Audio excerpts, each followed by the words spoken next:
Hey everyone, good morning.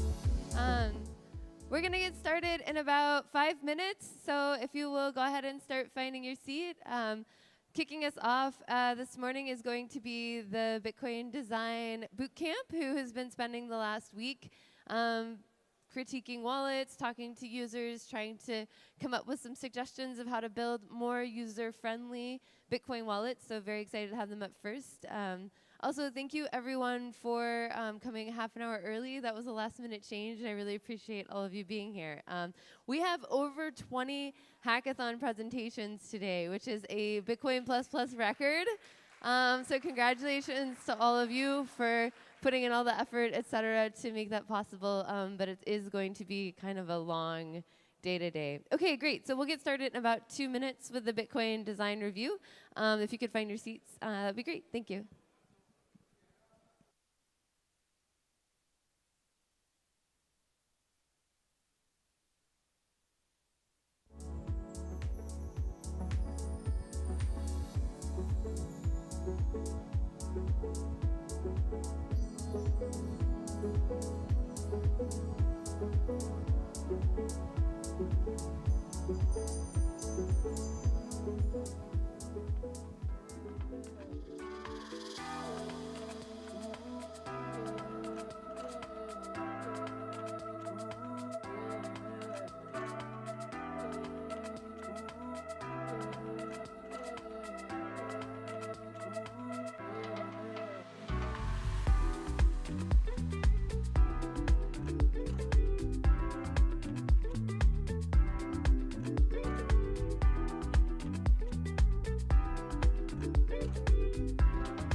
go.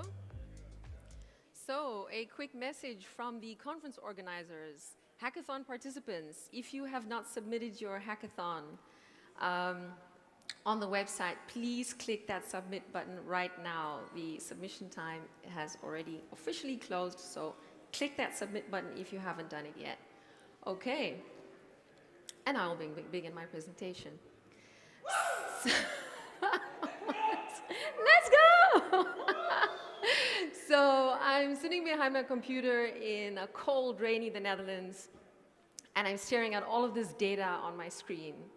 And it's qualitative data, so it's quotations, and these people are saying things, and I'm seeing all of their experiences. And I'm also seeing quantitative data, so numbers.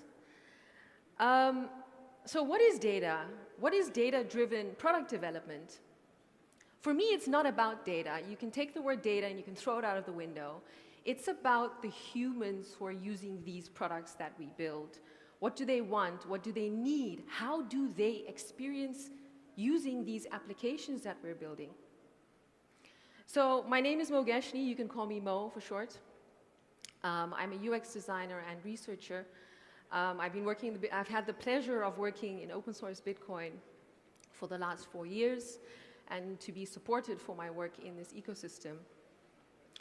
And I believe that together we can understand how we can build Bitcoin products and applications which can lead to more adoption, and I believe that UX design and data is a very big part of this puzzle. So it's been my pleasure to lead the first ever Bitcoin UX bootcamp here in South America. The goal is simple.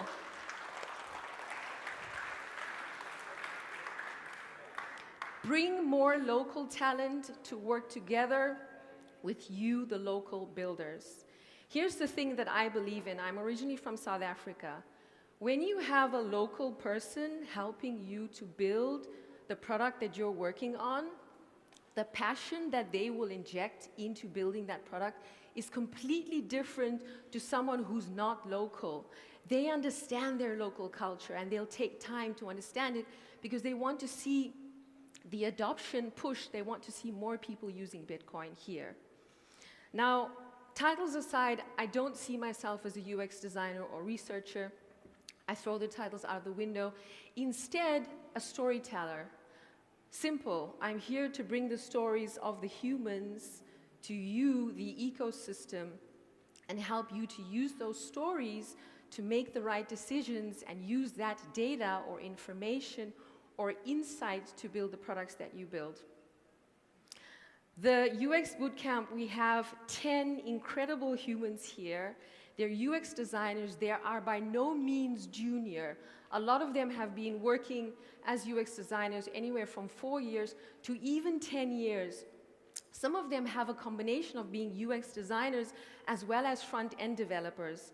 And over the last week, they have been working hands-on, learning exactly what it's like and experiencing what it's like to work as a UX designer in Bitcoin by learning by doing. We've been having a lot of fun. I tend to be a little bit non-traditional, so we've kicked off our bootcamp with some dancing. It was super fun. We've been having fun. We've been working hard. We've been playing hard. We've been learning. And they've been working hands-on with projects. So they've been working, I won't say the names of the projects because I'll allow them to introduce that. I'd like to end this with a big thank you to HRF for sponsoring this initiative, for believing in the power and the importance of UX design. Thank you very much. Secondly, I'd like to thank the collaboration. Nifty has been absolutely amazing with ensuring that we've needed everything to support us here. Thank you so much. I'd also like to thank Lucas from Vintium as well. He's been absolutely amazing. Full transparency, we kicked this off, and I wasn't even in communication with Lucas, and then Lucas just jumps in from nowhere. He's like, Mo, okay, what can I do? How can I help? I'm like, okay, let's go. And same thing with Dulcie. Dulcie and Lucas have just been jumping in and collaborating, and I'm super grateful for that. And I'd also like to thank I'd also like to thank Augustine over here from La Wallet. This guy stepped into the bootcamp. He showed up every single morning, and he's been building alongside the UX designers and supporting them. He actually presented Bitcoin development philosophy to them. So, and next to that, all of the projects here who are in the room, we look forward to supporting you more. This is just the beginning. So let's keep on doing this together, and we're all in this together. Design and development go hand in hand, and together we can rock this ecosystem and bring more adoption. And with that, I would like to hand it over to these amazing humans. Give them a round of applause. They really are amazing. Thank you.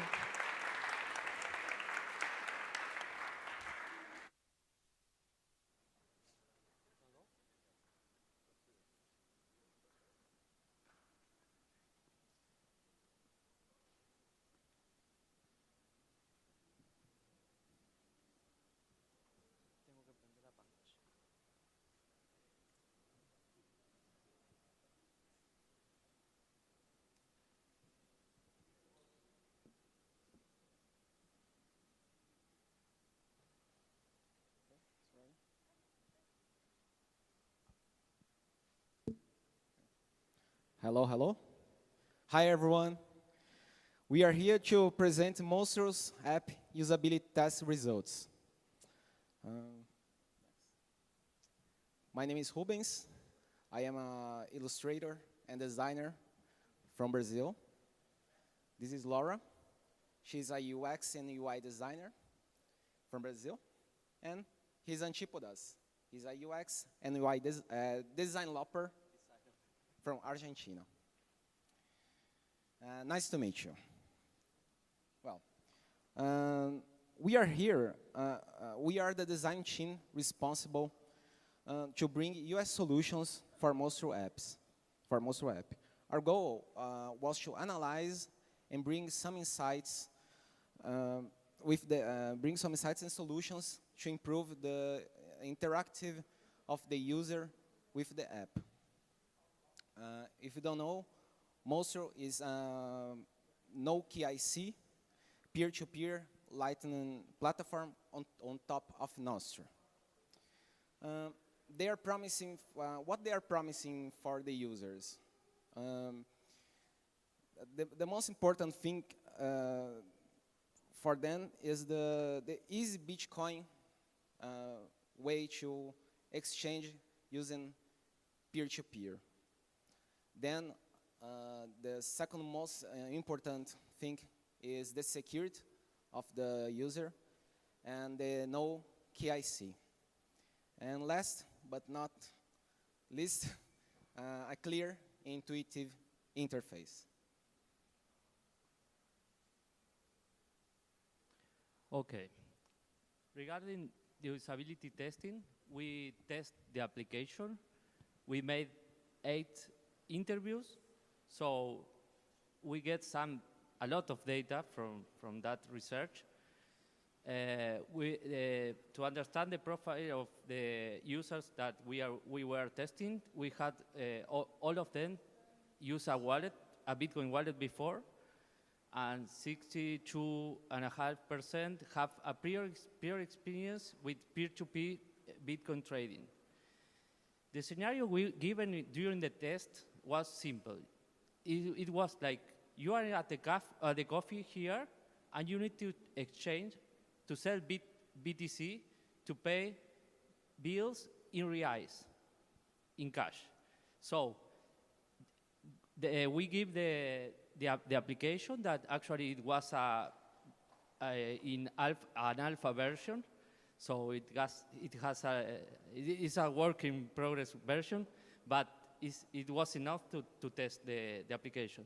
So we have utilized the Think Aloud protocol, and we give some tasks to basically is to find how to sell BTC and interpret some components of the UI. This is the interface that have been given. So you can see it has a filter, and this is one positive point. I'm going to start with the positive points. They really like the fact that it's a future filter, and then all of them gave good feedback about the overall design, like the aspects, and they understood the structures and found that it clicked everything well. But they had some struggles also, because 5 out of 8 not discovered the create order button, the plus on the top. One of them even asked, like, what does this plus button means? And 4 out of 8 didn't figure out how to sell Bitcoin. So it means that half of them didn't fully ended the test. And 8 out of 8 didn't understood at least 2 of the icons on the menu below. So next, please.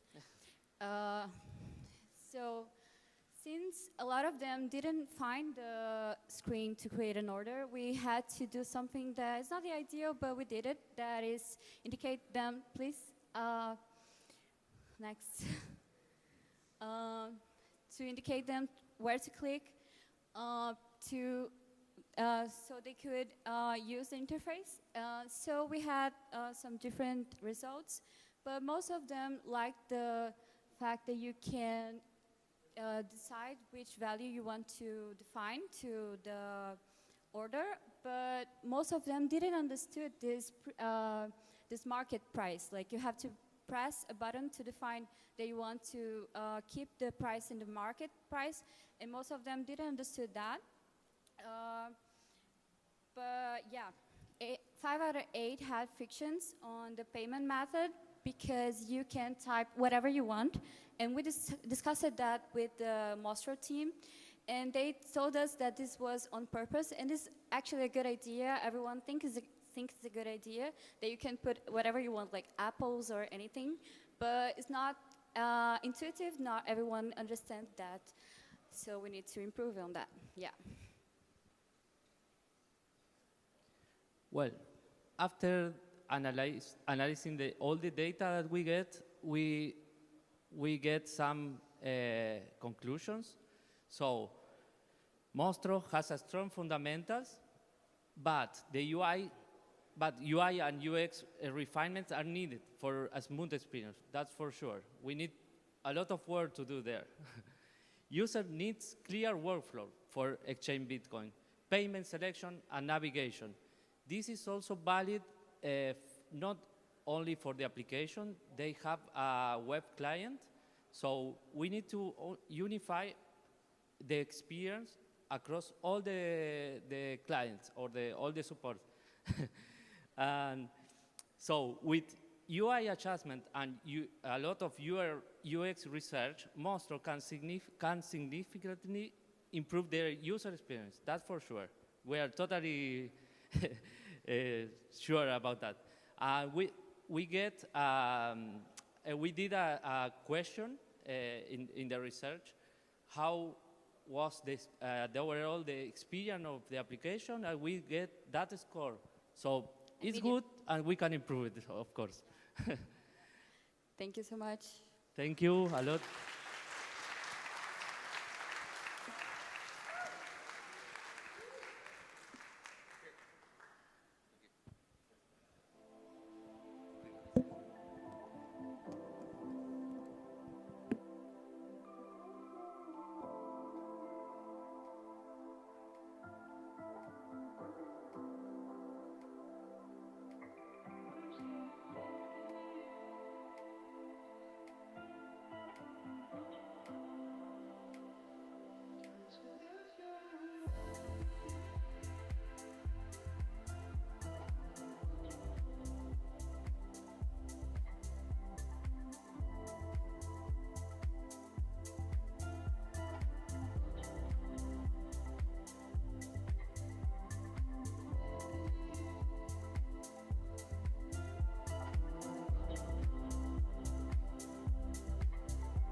Hello, everyone.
Good morning, guys. Hello, everyone. My name is Thiago. I'm product designer at Bipa, so thank you for all to being here for today. So, Hello everyone, my name is Emilia. I am a content designer at Despegar de Colar today, and I am also very happy to be here. before we deep dive our findings, I want to convince you to imagine being a completely new to the Bitcoin.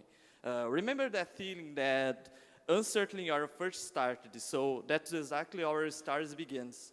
Can you pause it? So we start with a question. What is hold back our new users? These questions keep coming in our data, so we noticed something striking. New users were taking exactly 1 minute and 59 seconds longer to complete their first Bitcoin purchase compared to experienced users. So that's not all. When you're looking at your conversion rates, we discovered something even more concerning. We are lost 30% of potential new users during this process. Think about that. For every 10 people who want to start a Bitcoin journey, 3 are turned away at the door. So these numbers tell us a clear story. There's a significant gap between experienced users who understand our platform and newcomers who are start their Bitcoin happy whole journey.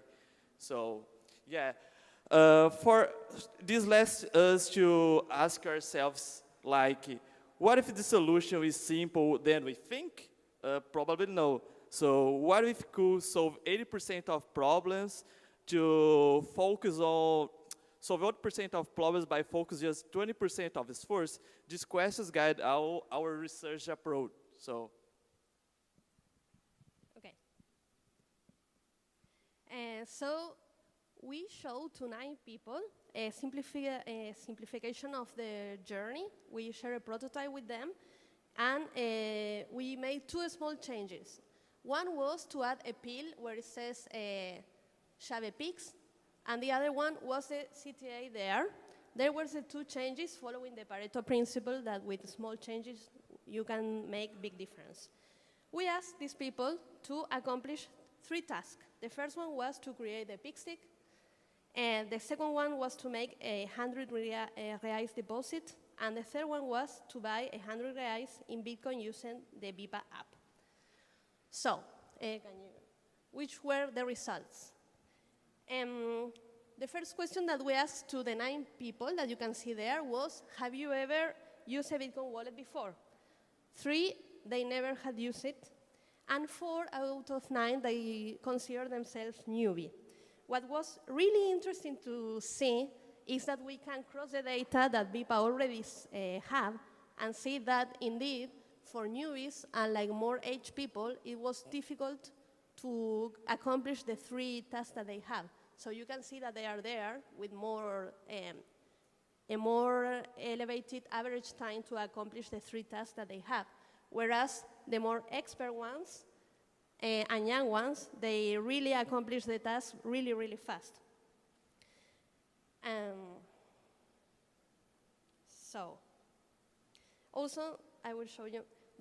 So following the data that we had before, we can see that with these small changes, the conversion rate was highly increased, and also that the average in time of accomplishing the 3 tasks was much, much better.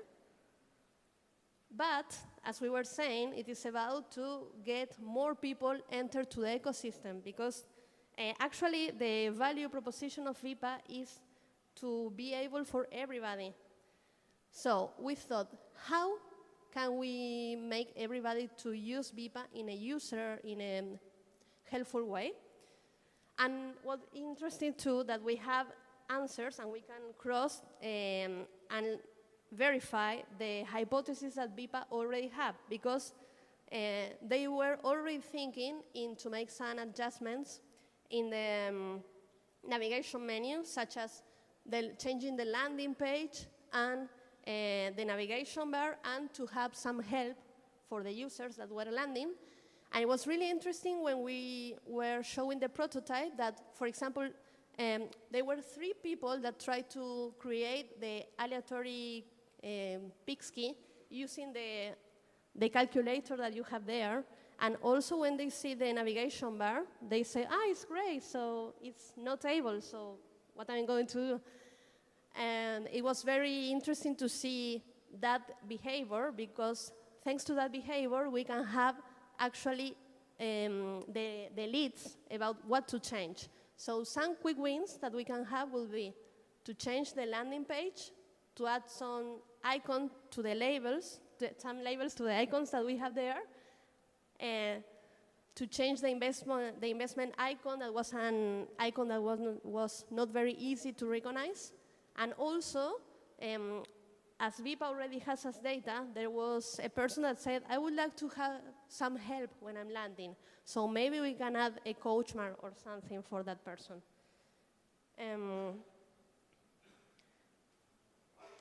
So we think that this is very important, because the future of Bitcoin is about doing it accessible for everyone.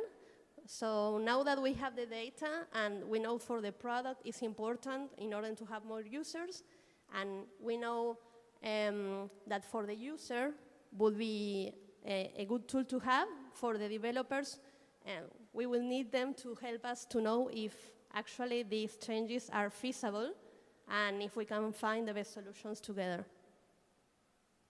That's it. Thank you.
everyone.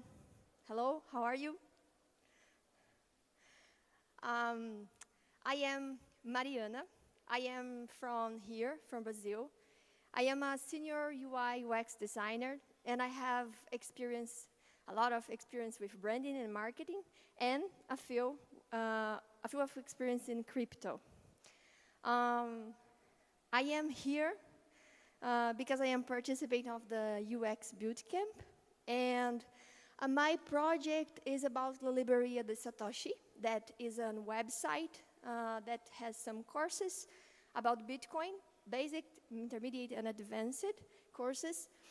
And my project was a little different. You can see I am alone here.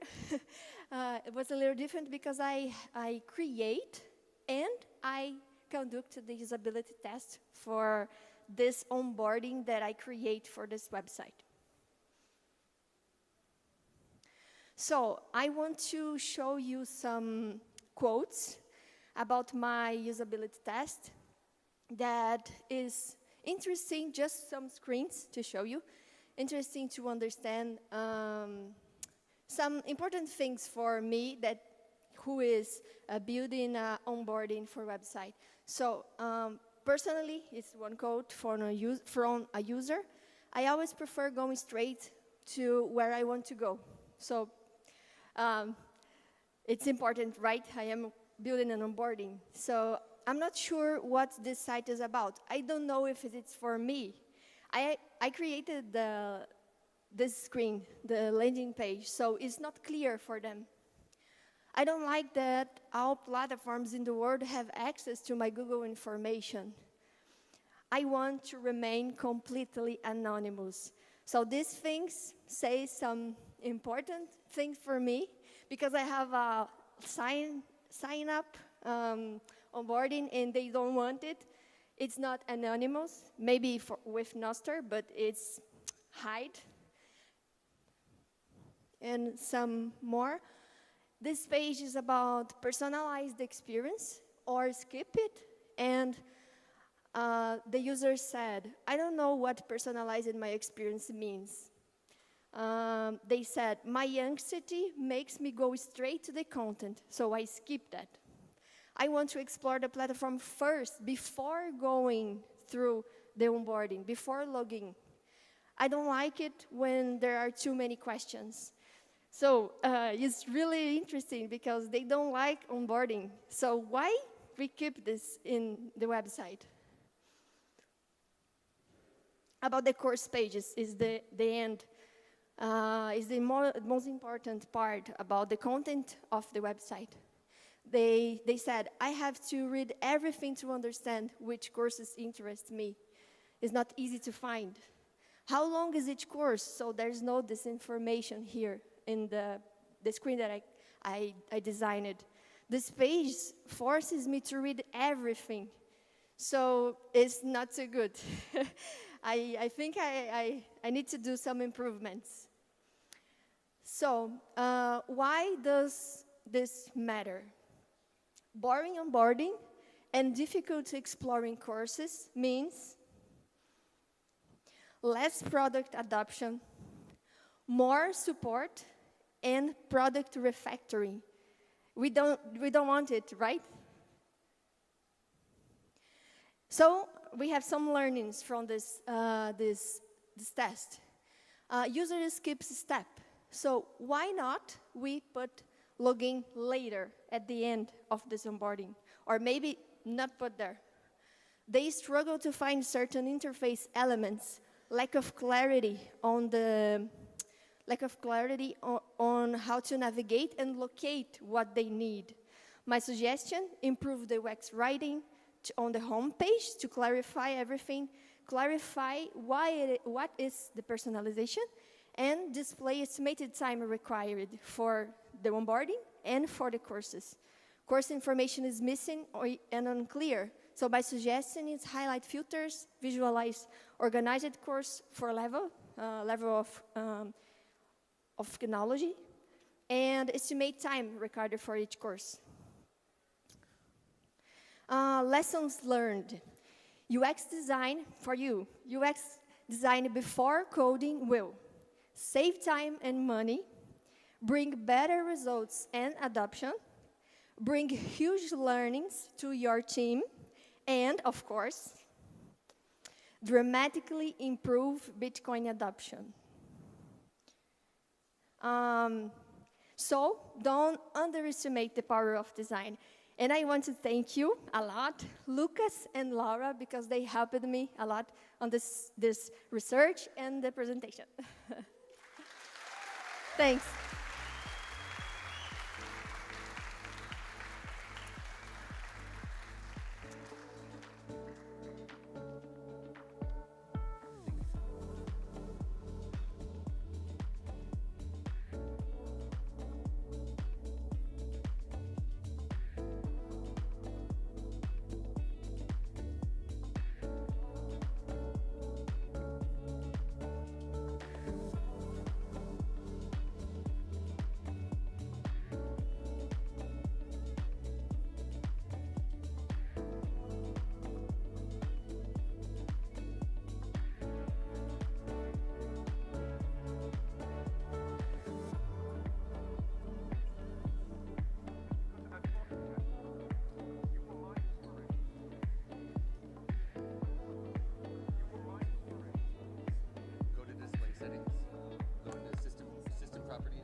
Hi everyone, she's Lisha and I'm Erica, and we are going to present Moon Wallet. What is Moon Wallet? Is this application offered to you self-custodian wallets for Bitcoin and Lightning, peer-to-peer payment to easy send money to friends using phone numbers and connect lists, and people who use at least a small portion of their Bitcoins. We made 8 interviews users in total with different levels of experience, and we give them 3 tasks, open the application, receive and send money. Most of users have already used a Bitcoin wallet in the past.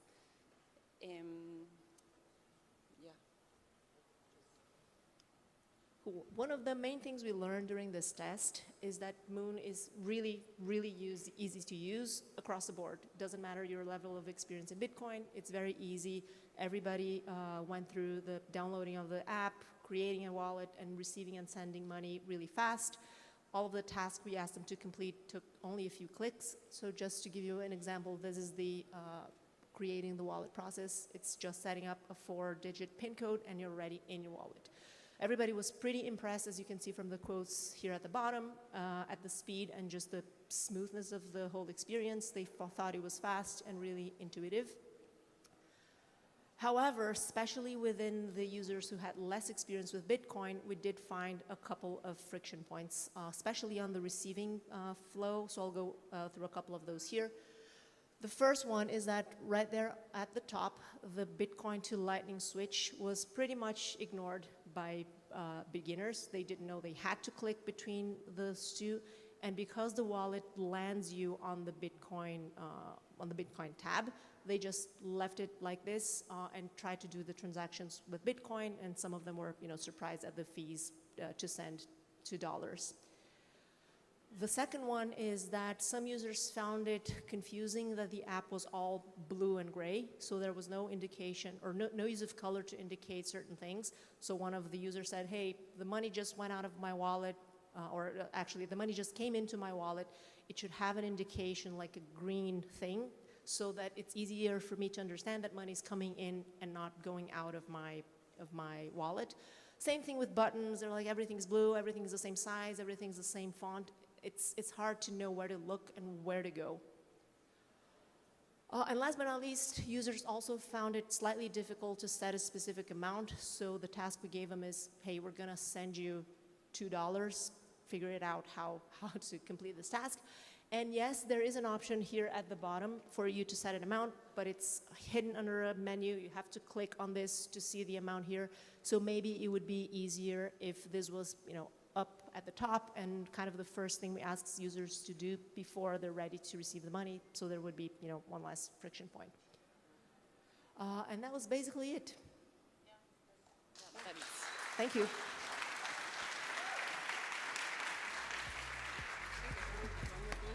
Thanks.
Hey, hey everybody, how's it going?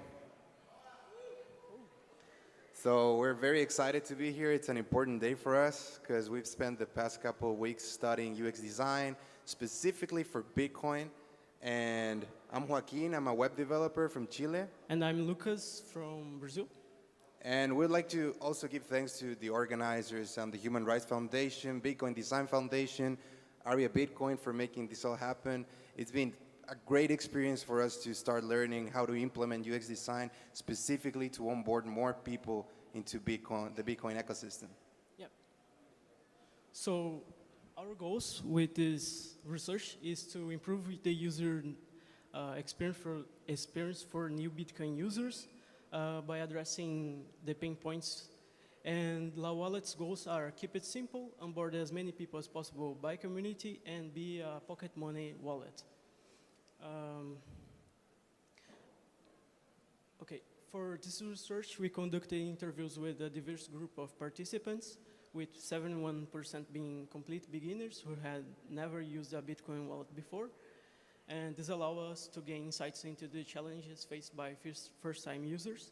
And we realized that even though currently La Wallet's onboarding experience is designed to be facilitated in person with a more advanced Bitcoin user guiding the new users. In order to scale effectively, it would be useful to transition to a clear, self-guided onboarding process, one that allows users to set up and start using Bitcoin independently. So from all of the interviews we did, we got a very interesting insight from an experienced Bitcoin user. And that is that it's very quick to set up, and that's great for us and people who are already in the Bitcoin ecosystem. But for new users, actually, it was so quick and so simple that it was confusing. They didn't realize that they had already, set up an account like with a simple click. So providing clear instructions on how the card works and how Lightning address function, and emphasizing the importance of securely save your private keys offline, preferably on paper, could help onboard even more users smoothly, considering that most users miss this foundational step on the onboarding process. So after conducting the research and the interviews and gathering the data, we divided the insights into two different categories. There are quick wins, which are low complexity problems that if solved would immediately impact positively the user journey. And then you have structural improvements, which are a bit more challenging to get sorted, but in the long term, they will be great for having a positive impact. So before we dive into the critiques, I have two expressive positive feedbacks from the users.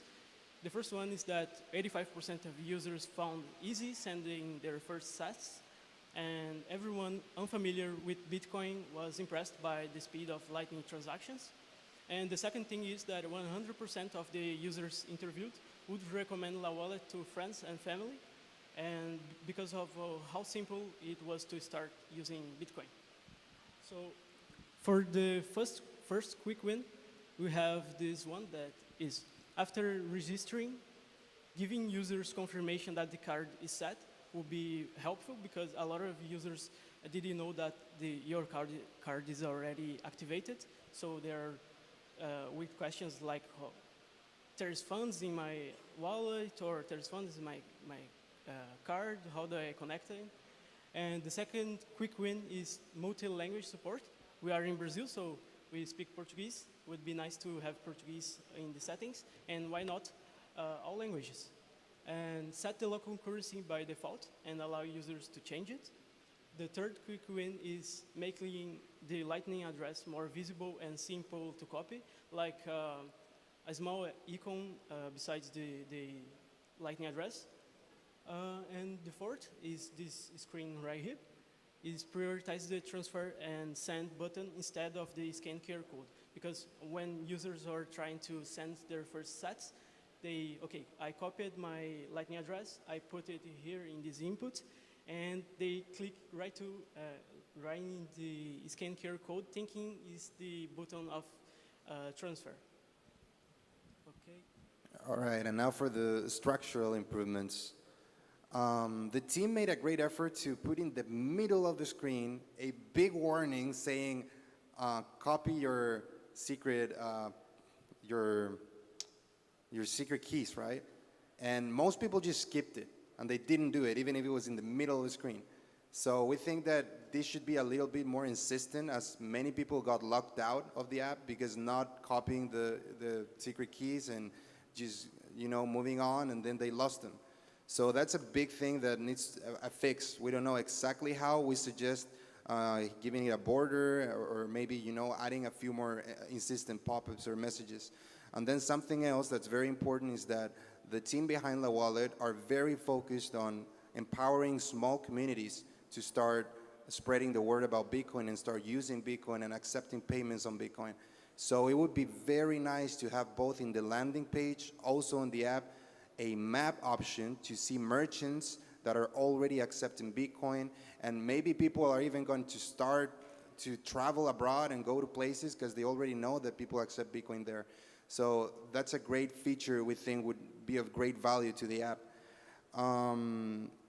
Also, the team thinks that an in-person onboarding experience is necessary at this point, and we agree. But eventually, in order to scale, we think it would be great to have a more independent experience to onboard yourself, maybe have some additional material to study about Bitcoin and about how to use a wallet, because this is focused on new users and onboarding as many people as possible. So we think that would be great. Then there's some challenging aspects on the iOS experience, and we know that this is a bit out of the design of the app, but it's very important to fix them, because a lot of people are iPhone users, and they have problems when using the QR reader that by default pops up on the iPhone, and they don't copy their secret keys, and they close the app, and they get locked out. So that's a serious issue that needs a fix. So in conclusion, refining the onboarding flow with a few more guided steps would help reduce confusion for non-Bitcoin users, helping people that don't have a community around to help to onboard them, onboard themselves. Right, and this is an interesting project, because projects like this that are focusing on new users and people who don't know nothing about Bitcoin are very important for adoption. So we're thankful for the organization for setting this up and having this experience of getting to understand an app that's focusing on new users. And I hope you guys enjoyed this presentation, and we look forward to connect and hear your ideas. Thank you.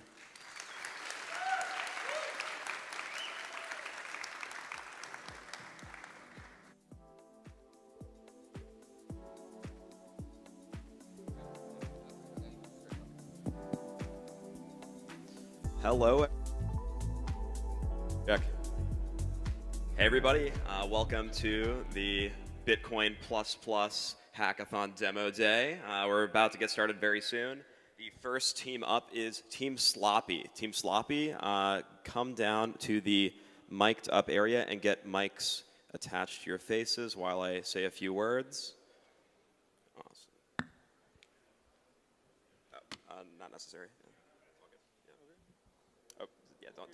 Don't worry about it, yeah. Oh, okay. Yep, just notes.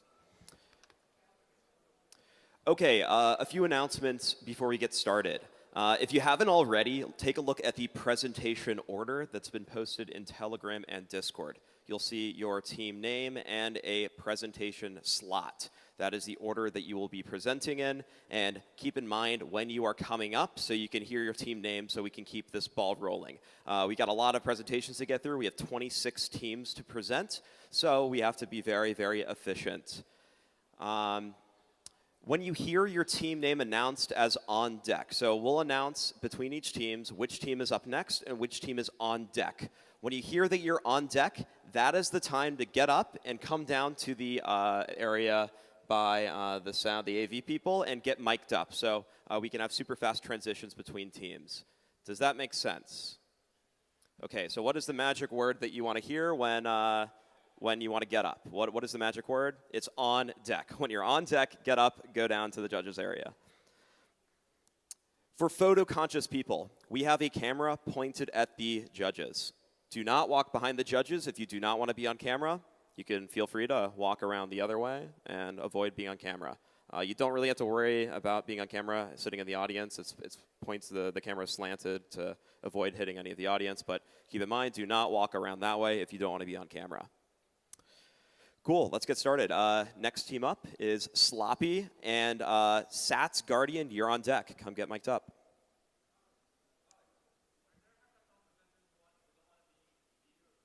Are there any hackathon presenters that don't want to be on camera? If that is true, if there is any hackathon presenters that do not want to be on camera, when you are on deck, you are going to tell us that you don't want to be on camera, and we will temporarily turn off the camera on the live stream. If anybody wants a privacy shield, hit up Shinobi.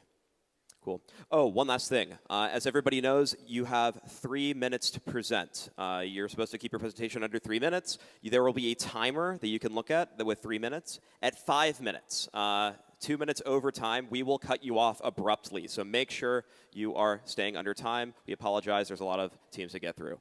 Anywho, good luck. Happy hacking.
Test. Testing.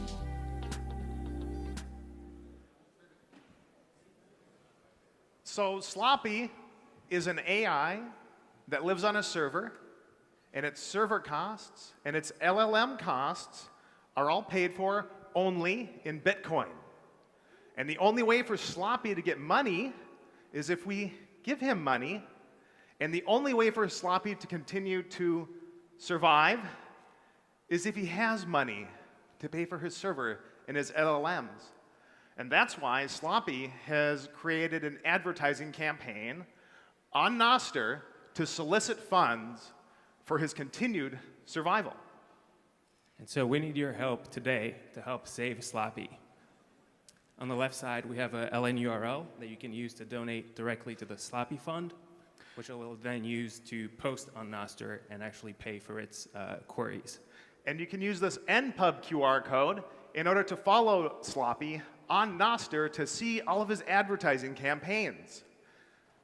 Sloppy can only afford to post advertising campaigns if he has enough money. And remember, the only way for Sloppy to get money is if we contribute to his campaign, either by using the LN URL and scanning his QR code in order to follow him on Nostr.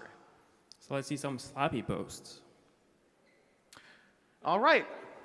We've got the Sloppy Nostr page here, and we can see that Sloppy has been posting. Sloppy is able to take his past experience, learn from it, and create new posts.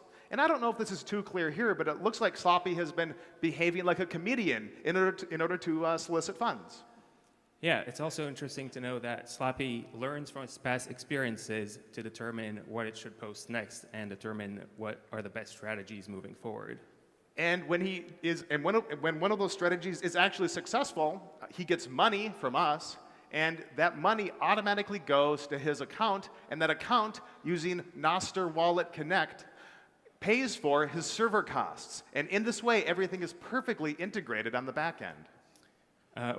Allegedly, Sloppy also supports zaps, so you can zap directly on a Nostr post to engage with the content and fund the Sloppy fund. So let's see those phones, and let's see people donating to Sloppy. The only way we'll see a new post here is if people donate some sats to him, perhaps 100 sats.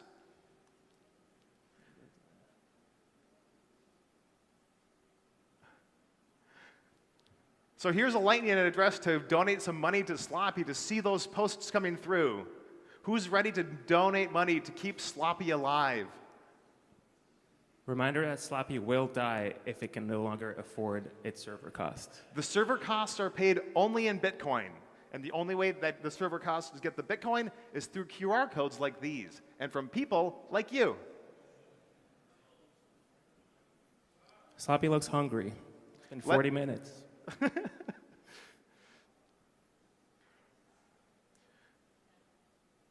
Yes! Yes! Sloppy has a new post. Thank you so much for supporting Sloppy. Sloppy will continue to exist as long as we continue to give him money. He will survive. Let's see what it's... 2 posts, actually. Oh, 2 posts. Fantastic. Unbelievable. Thank you so much. This is the best audience.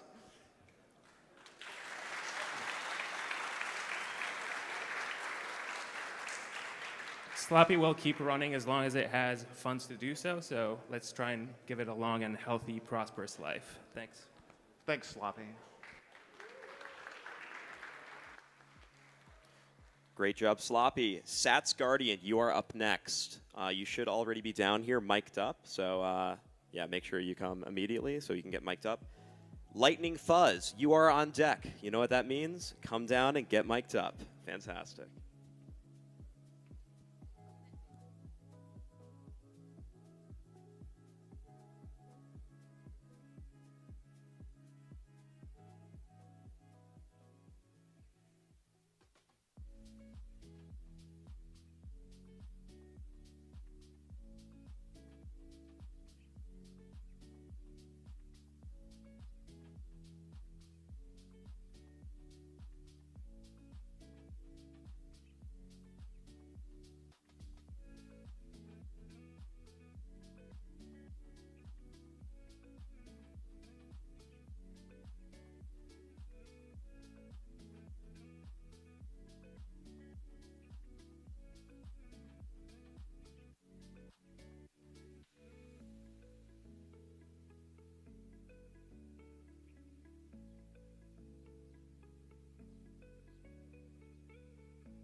Okay, so that's our project, Sats Guardian.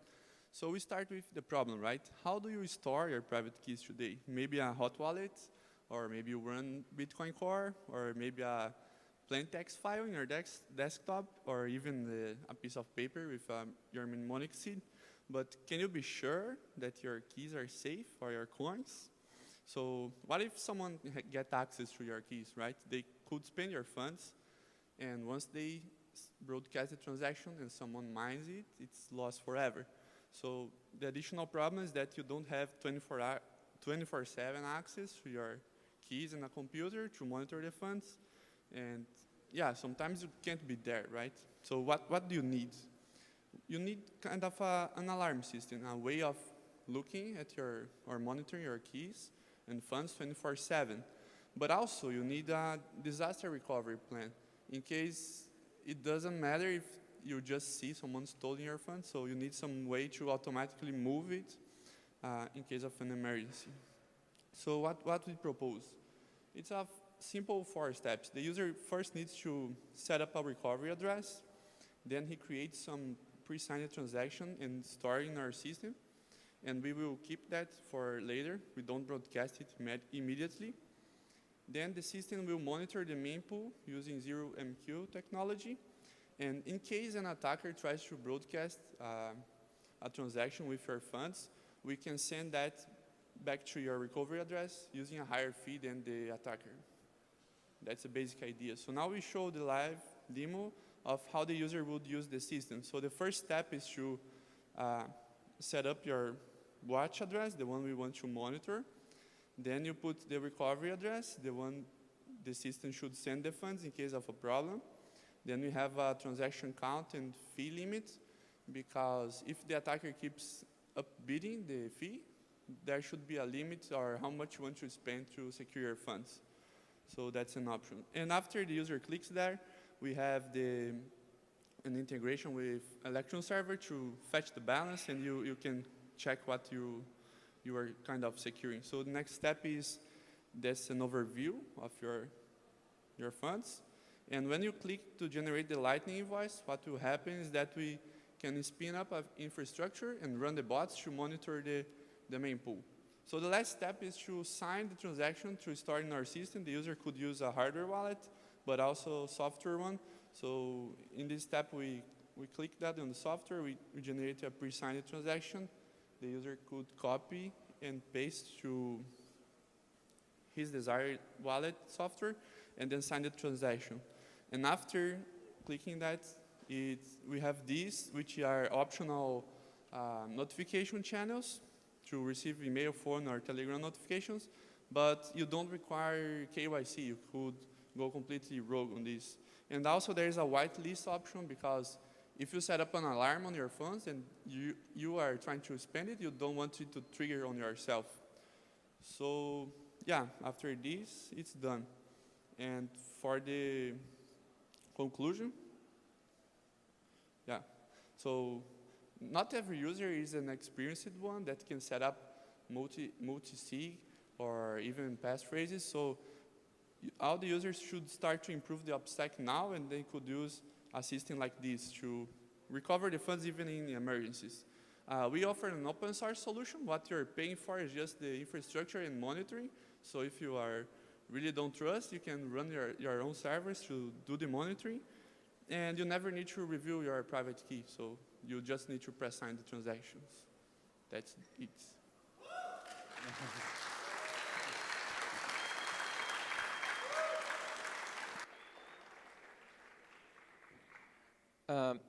Luis, did you think of any way you can make the solution trustless? You know, like, because right now I understand users don't need to trust you with your private key, but they need to trust your servers will actually send the PSBT transaction and that you're not running away with the money that you paid for your... Yeah, a way to improve this would be using kind of smart contracts or multi-sig.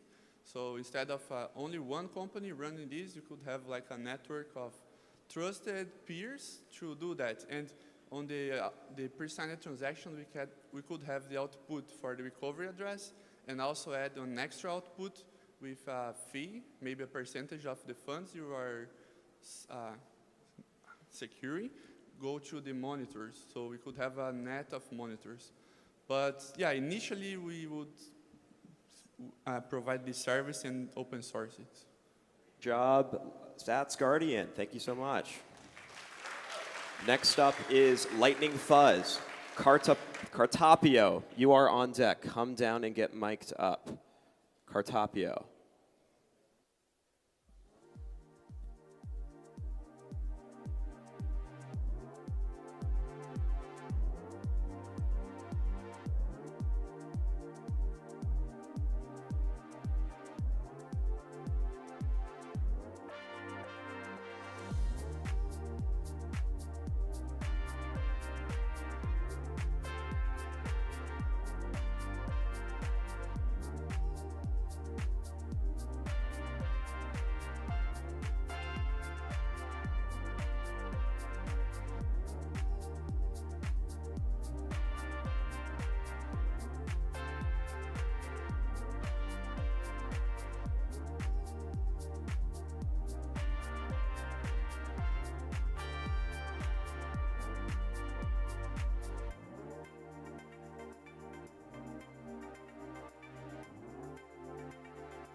So my name is Eric, and I'll talk about Lightning Fuzz. So first of all, what is the motivation of doing fuzzing on Lightning? So to improve the security and trust on Bitcoin, and to test the different implementations of Lightning and check if they have constants in different implementations, and check the bots if they are being following corrected. So first, what is fuzzy? So fuzz is a test technique to send random inputs to a function and see if an unexpected behavior happens. If it happens, it's probably a potential bug. So what is differential fuzzing? So differential fuzz, you send random inputs to two different implementations and then check their outputs. If they are equal, it's fine, it's correct. But if they differ, it's probably a potential bug too. So the implementations are doing different things and not the same. So what we did a fork on Bitcoin Fuzz that Bruno did. So the Bitcoin Fuzz does differential fuzzing in Bitcoin implementations, and we added Lightning implementations and did differential fuzzing in Lightning. So what we did, basically we added LDK, LND, and Lightning to do differential fuzz, implement Docker to run the differential fuzzing, and we added a fuzzing corpse to have bare inputs, and we pretend to do ACI to run this differential fuzzing. So we use Docker to run, and you can run manually building all the things, but with Docker it's easier. So this is the LDK function that is in Rust. So we receive a const that is like just an array of bytes. We parse it to string, and then we send it to the deserialization of the invoice. So if the deserialization works fine, it will return true. If not, we will return false. So this is the LND that is Go that does the same thing. And this is in Lightning that is C#.NET. So when we run differential fuzz, we send same bytes for those functions and check if they return true or false. If all then return true, it's fine. We didn't find any bug. But if the function returned like true, false, one of them have a bug. So did we find anything with doing differential fuzz? Yes, we found one. So this is a demo. And this is Lightning, so if you send this invoice to Lightning, we will see that it crashed the implementation. So this is a bug in Lightning that we found using differential fuzzing.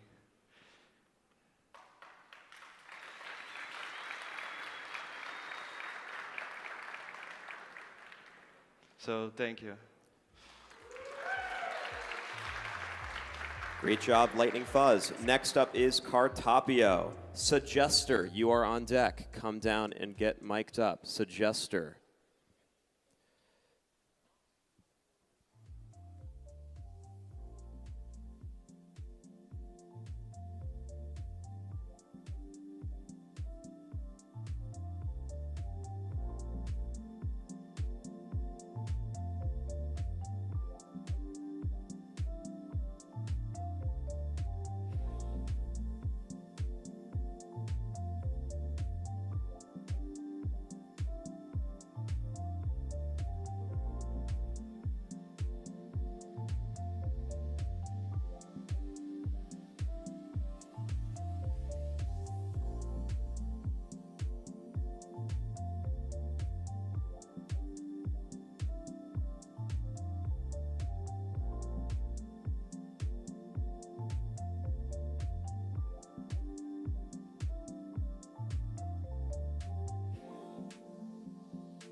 Hi everyone, my name is Victor and our team built Kapio to stop middlemen from eating your lunch. Local businesses lose up to 40% of the revenue to middlemen. Delivery apps charge 12 to 30% of the revenue. Payment processors charge another 4%, and then they still have to pay 5 to 15% in taxes. That's a lot of money. That's why we're building Kapio, a decentralized marketplace that connects local businesses directly with their customers through Nostr and Bitcoin. That way we can eliminate those unnecessary intermediaries. So who's hungry? Let's go to White Castle.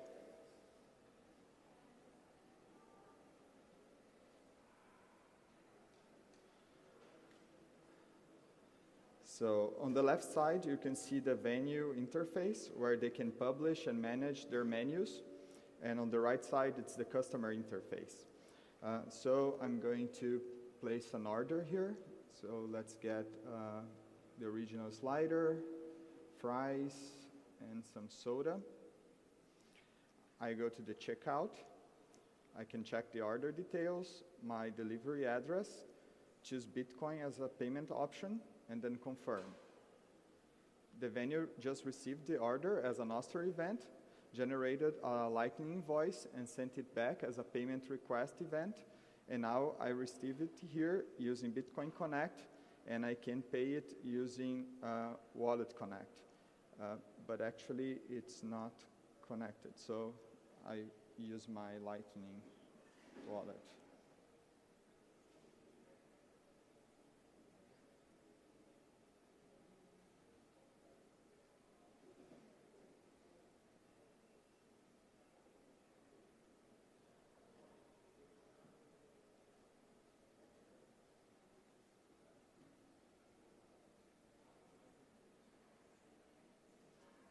Sometimes it takes a while. Yeah, it's paid.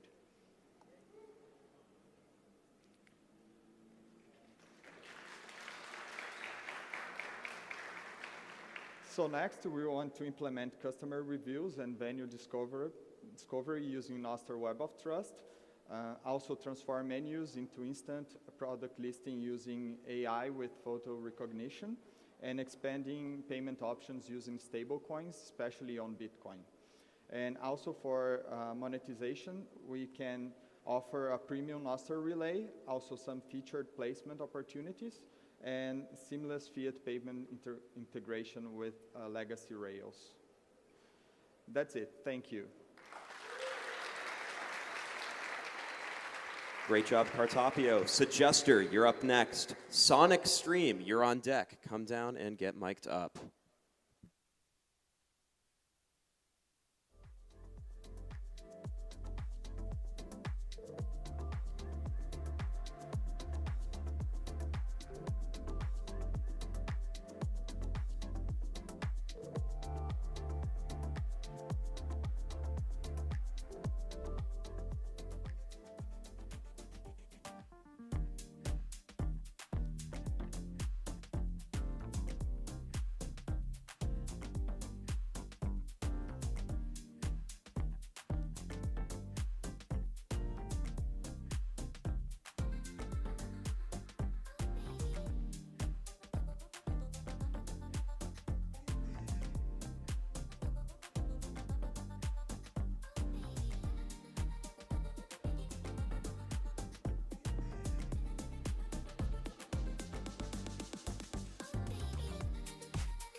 Yo, what's going on?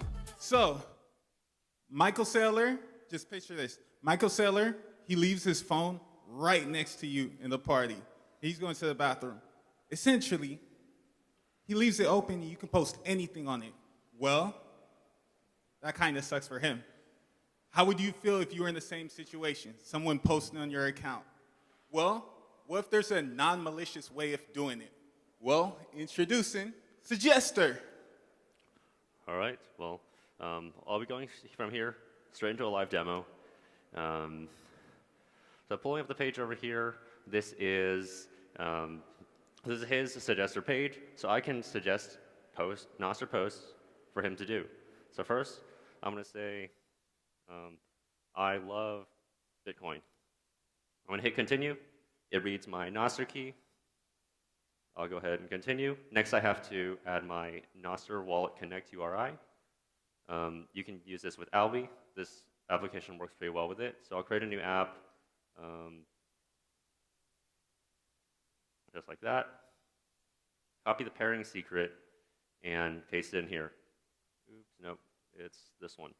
Okay, so the reason why we need this is because to prevent spam, and if I want to suggest something, I have to pay a percentage upfront fee, and then he gets to approve it, so that way we have a little bit of moderation, and I don't just have full access to his account. So here's the confirmation. I can pay him an additional tip or fee.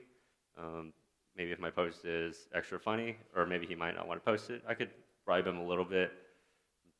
So I'll go ahead and confirm and submit. We have a Lightning invoice, which I will just copy and pay.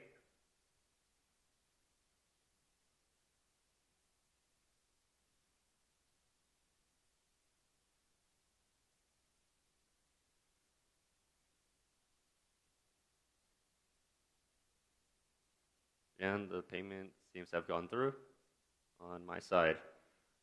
All right, so this does not immediately get posted to his Nostr profile because he has to review it. So right now he's going to approve it. And once he... I do love Bitcoin, so I will approve this. All right. I approve of this message. Who loves Bitcoin here? What? Did you approve it? Yep. All right, let's wait for it to post.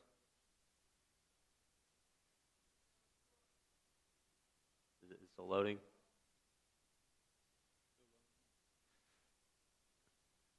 We love when production breaks on us. Nothing seems to be broken, though. In the meantime, while we wait for this... all right, go for another one. Go for another one. Go for another one. What other message are you going to send me? All right, I'm going to have you post this from your Nostr account. You love Solana, What? don't you? What? Oh, yeah. Oh, yeah. Bro, you trying to have me lose my credit out here. Oops, no, wrong one. Let me copy that. Oh, yeah, man, you love Solana. Let me pay this. All right, I got you. Did the other one approve yet? I'm going to make it up to you. All right, let me just see it. Let me see if you said you love Bitcoin yet. I do love Bitcoin. Okay, just refresh the page. All right, just forget about the first one. All right, I got you. I'm going to reject this because, no, I do not love Solana. And I'm going to send you a message, bro, along with it.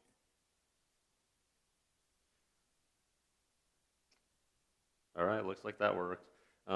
So we have something called the Hall of Shame. If he is too embarrassed to post that from his Nostr account, it gets over here, and everybody can see what he said. No defecation coins. I do like that quote a lot. No defecation coins. I'm going to come here, and I do get a Nostr DM from him telling me that he rejected my post. So I get to respond one more time and drive the final nail into the coffin. Based. And that gets put on the Hall of Shame as well. All right, so how he's approving it, that's his own page. I also have my own page right here, and he can request me to post stuff, so we'll do that. I have an admin page right here, and I can just log in with Nostr, just check my secret key. So now he's going to... Yeah, I'm going to send you a message now. 30 seconds. Okay. Can we pay a Lightning invoice that fast? Copy. Damn, Lightning is fast. Send.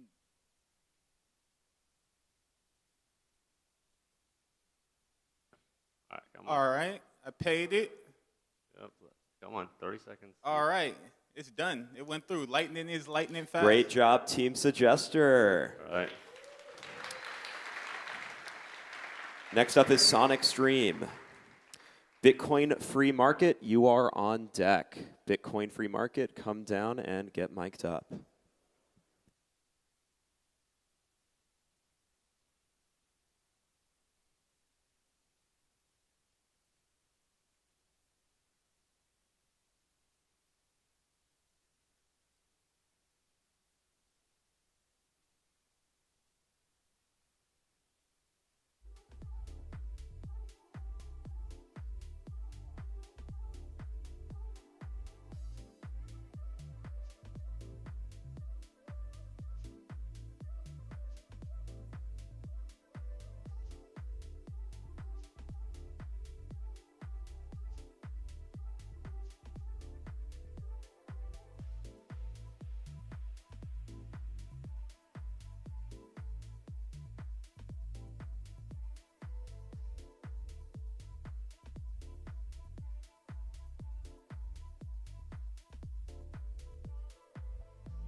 Hello?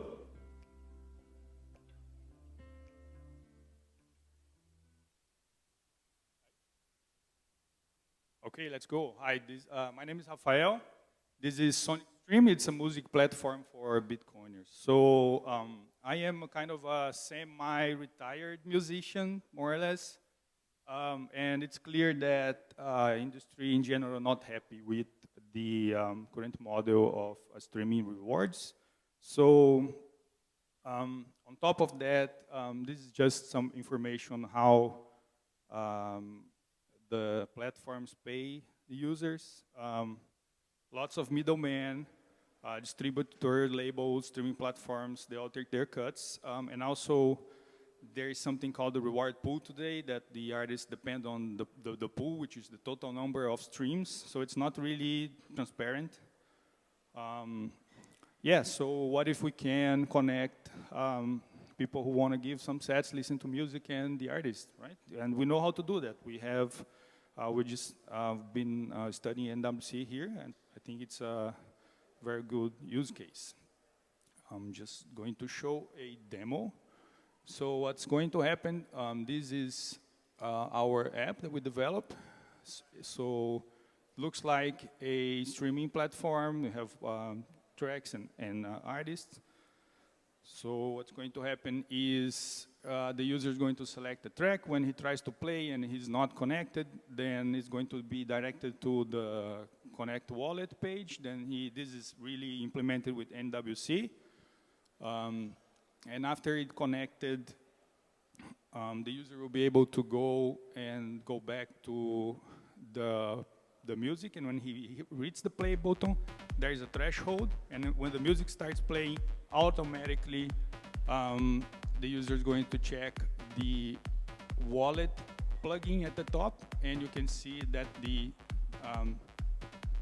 transaction went through just by playing the music, right? And also, it's not in the demo, but we also had a button for just giving a tip, and giving a tip to the artist, just an example of additional features and additional ways that the relationship between the artist and the user can be implemented.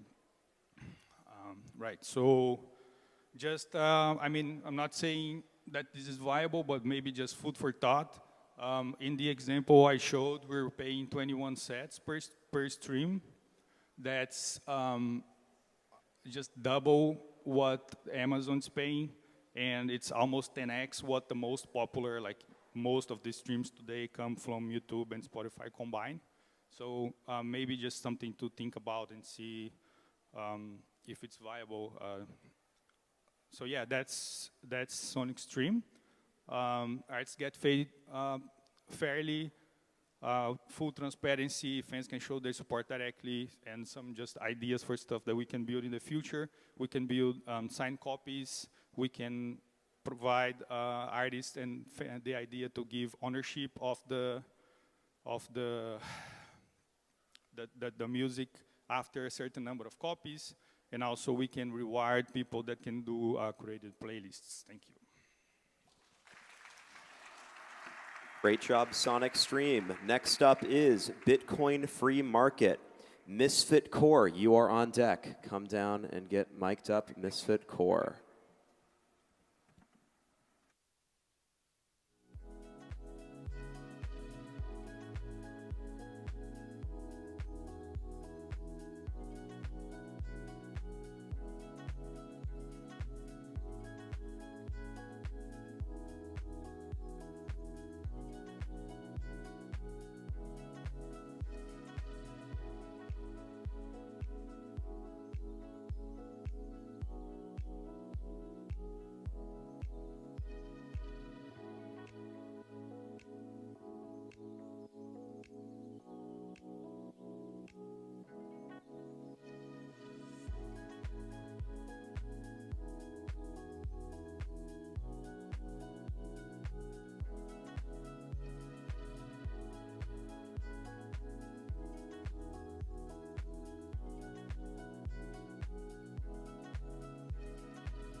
Hello.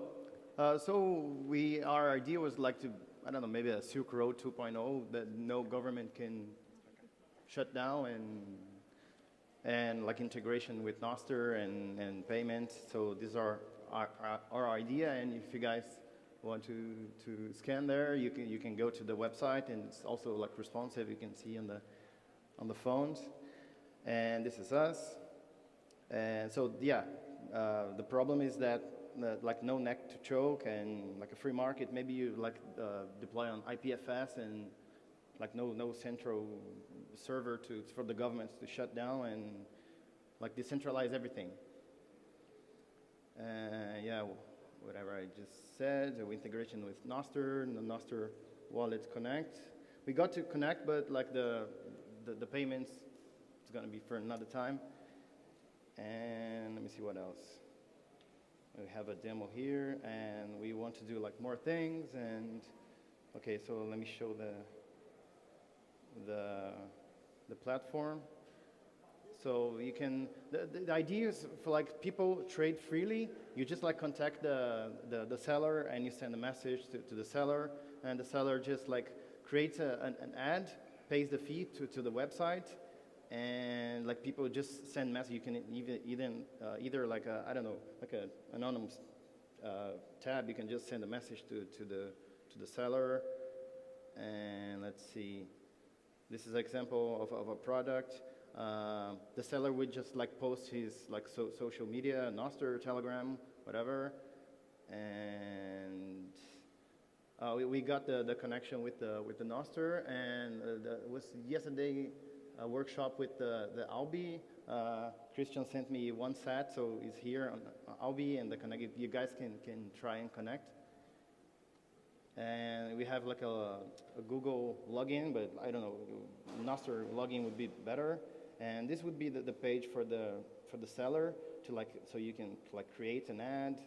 And we didn't got to finish this one, but once you finish, you could like, I don't know, maybe pay with the Nostr, and we just like had a fake payment here. So this would be like the next thing to implement.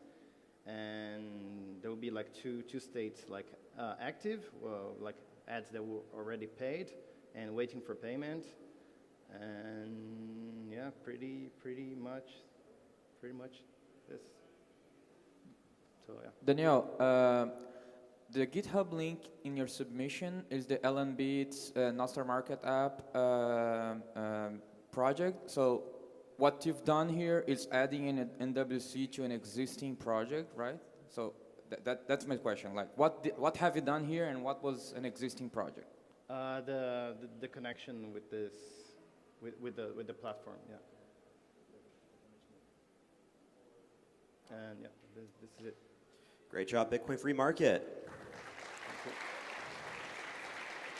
Next up is, you guys were done, right?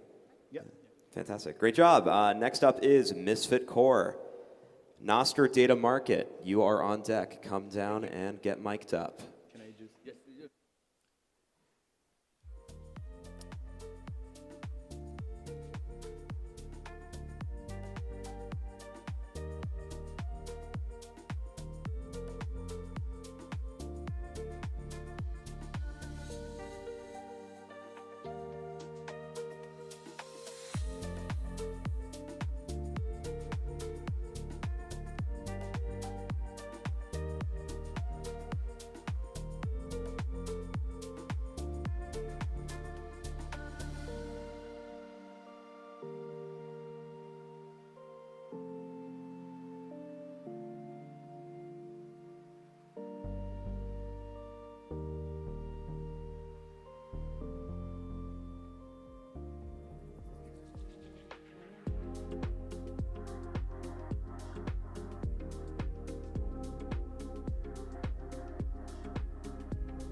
Hello, everyone. I will present Misfit Core. I am Luis, and he has Joãozinho, and represent. What is Misfit Core? It's a manual tool to fit test, right? Misfit Core is a manual to CLI. It's not a GUI or UX, and don't have anything.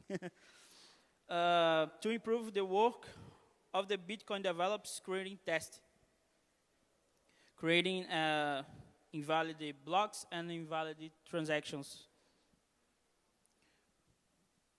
And how it works. Basically, we create a CLI that you can choose by two options: create a block, original, or create a transaction, a valid transaction and a valid block. But we also choose what parameters will become invalid. This is the workflow. Yeah. We have a CLI that we have two commands, and we got the flex. Some flex.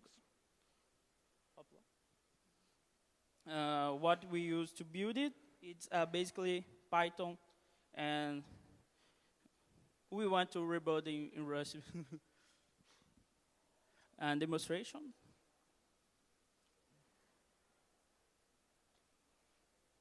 Here we have a help of the CLI, the basic informations for it.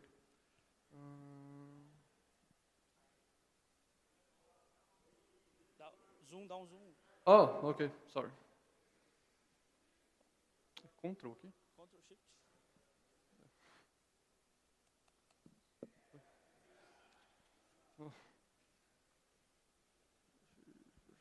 We have a Misfit Core. Created transaction. It's a valid transaction.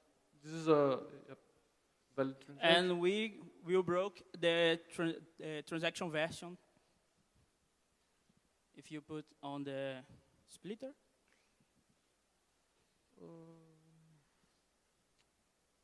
First step.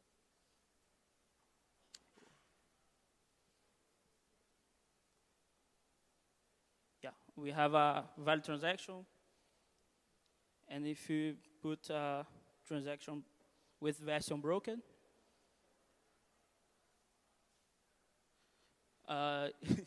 it's down.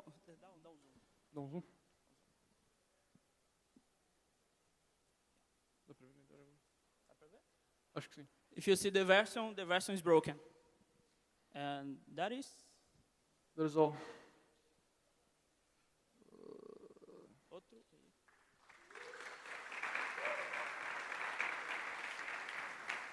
Check the GitHub. Great job, Misfit Core. Next up is Nostr Data Market. Bitcoin sales, you are on deck. Bitcoin sales. Come down and get mic'd up. Also, brief PSA, public service announcement. Lunch is served. Make sure that you're here with plenty of time for your presentation, but if you've already presented or you don't present for quite some time, feel free to get up, stretch your legs, and grab some lunch.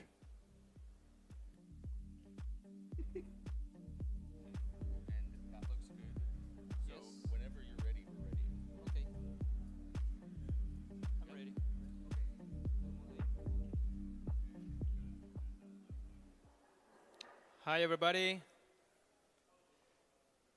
Now presenting to you Nostr Data Market. And what about mining your sats with your data? Today, information is one of the most valuable resources in the world. But what if we turn data into Satoshis? Oh, everybody? Okay, what's the problem?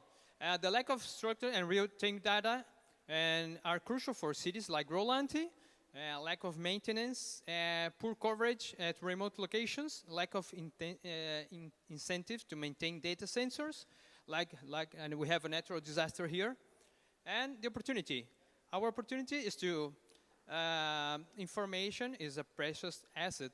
Provide open source technology through decentralized monetization to the Bitcoin growth using thousands of mesh testing and users all around the world that collect data, okay? And this is our solution. We are faster and cheaper. So the Nostr Data Market is an open source platform that connects sensors to Nostr, enabling individuals to sell their data to exchange Satoshis. These are the sensors. We have an example here, okay? And connected to a database. And for example, we can connect to rain sensors. We can connect to river level sensor or distance sensors using optical lasers, ultrasound options with an ultrasound option. Cloud covering sensors, they are very compact, easy, and there are sensors all around the world. For example, micro sensors and sensors inside equipment like air conditioned and so on. We developed a demo. We've been collecting data, real data, using in the CIA here, the Kapio building. Okay, we put sensors, all these sensors, and the outside. Can you see? Outside, we've been collecting real data using LoRa network and with mesh testing. So the LoRa is a radio connection, and mesh testing makes a mesh connecting all the networks. Okay, connecting through the Nostr to a Bitcoin Lightning network. So we built a front end. Here is this example, and how does it work? Okay. Just a minute, let's accelerate a little bit. So you connect to the platform.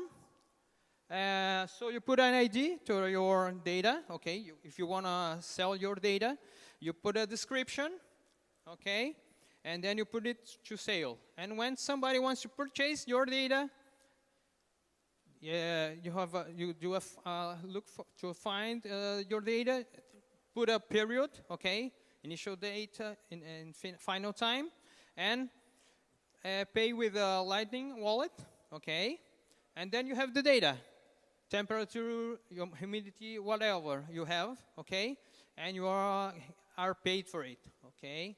And this is like mining data with your own data. Why is it important? promotes the use of Bitcoin as a currency, make the community empowerment, social and environmental innovation, provide public emergency communication network. Moreover, to sell your data, you make on remote areas, you do a network, a mesh testing network, and can connect people in emergency situations, okay? Messaging, texting, so on, okay? Using the LoRa network. What else? And future of the project. We can expand sensors.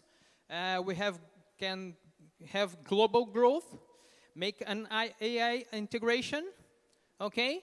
Making things happen. Okay, we are almost done. And we can release with or without the LoRa. We can connect through the internet and so on. And what else? These are the rock stars, our team.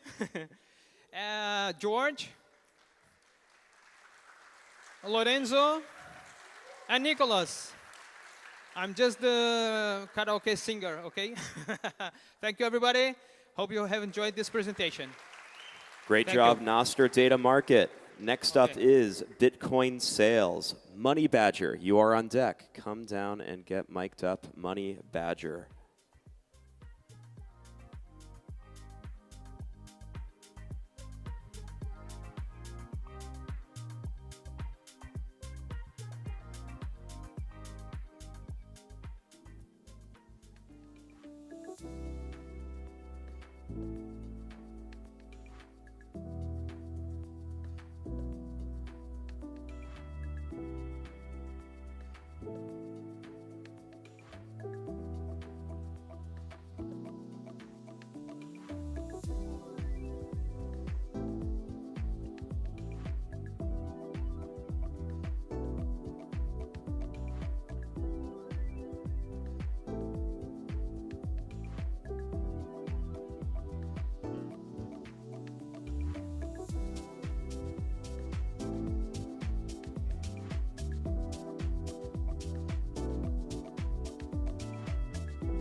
Hi, everyone.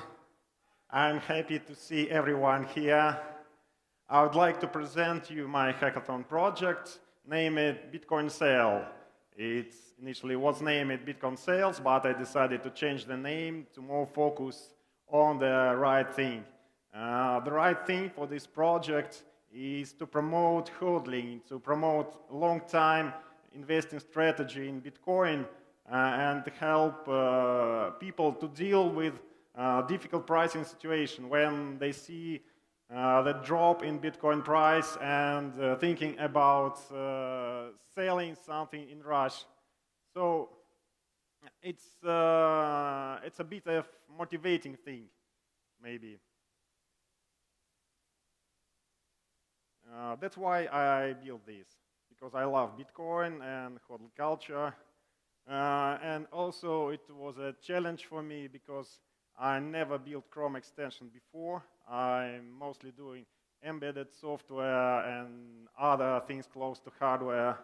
And I wanted to find a fun way to remind people when Bitcoin is on sale and it's a great time to stack some sats. So now I'd like to switch to Google Chrome to demonstrate how it's working, because I think looking at presentation is boring. So let's see. If you see it on the top right corner, now it runs in demonstration mode. When the price has dropped significantly in the last 24 hours, 5% or more, it displays a sales icon, meaning that it's encouraged to buy some sats using this situation, taking advantage of it. In normal condition, when the price is not fluctuating so high, it displays just Bitcoin symbol. This extension is in basically hodl mode, when it just says how it's good to keep your investments for the long time. But when it sees that the price has increased more than 5% in one day, it shows the to the moon mode to celebrate this event and say something about it. If you see, oh, it looks like it's not seeing. Maybe I can zoom. Oh. 1 second.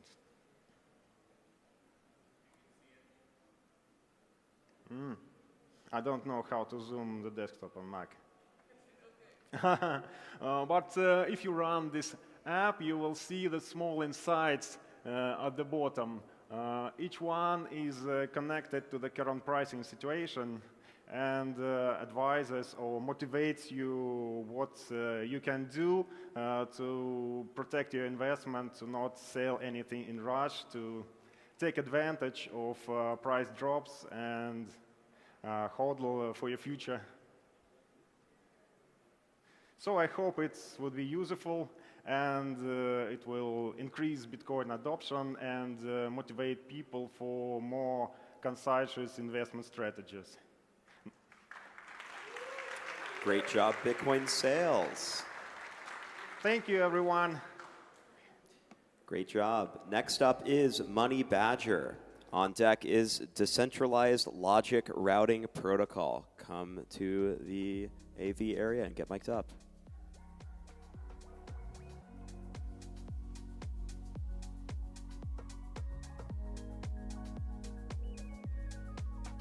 Decentralized Logic Routing Protocol. You are on deck.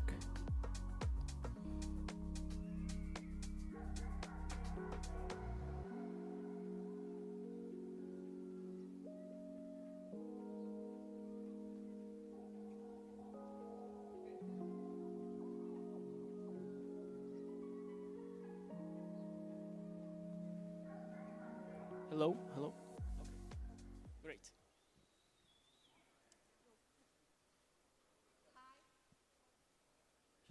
Hello. Hello, everyone. Let me ask you something. Who of you are parents, have kids? So this presentation is for you. Our project is Money Badger, a Bitcoin financial education for the next generation.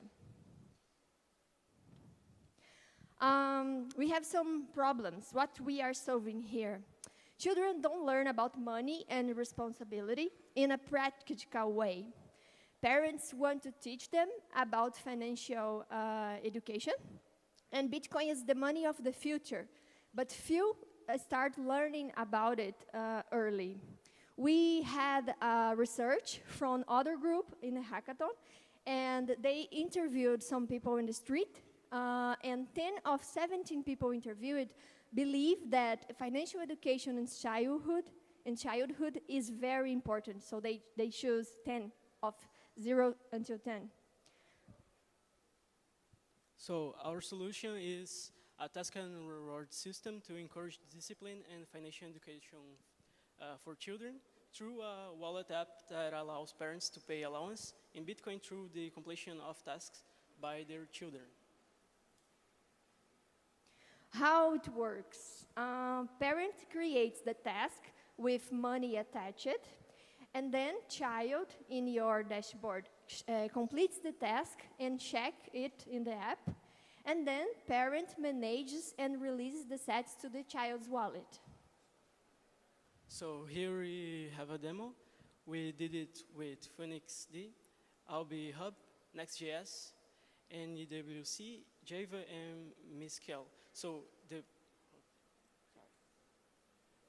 parent can choose their profile, and inside the parent dashboard, he can add children and assign tasks for them, and a quantity in sats attached to the completion of the task. And when the kid marks the task as complete, the parent receives a pending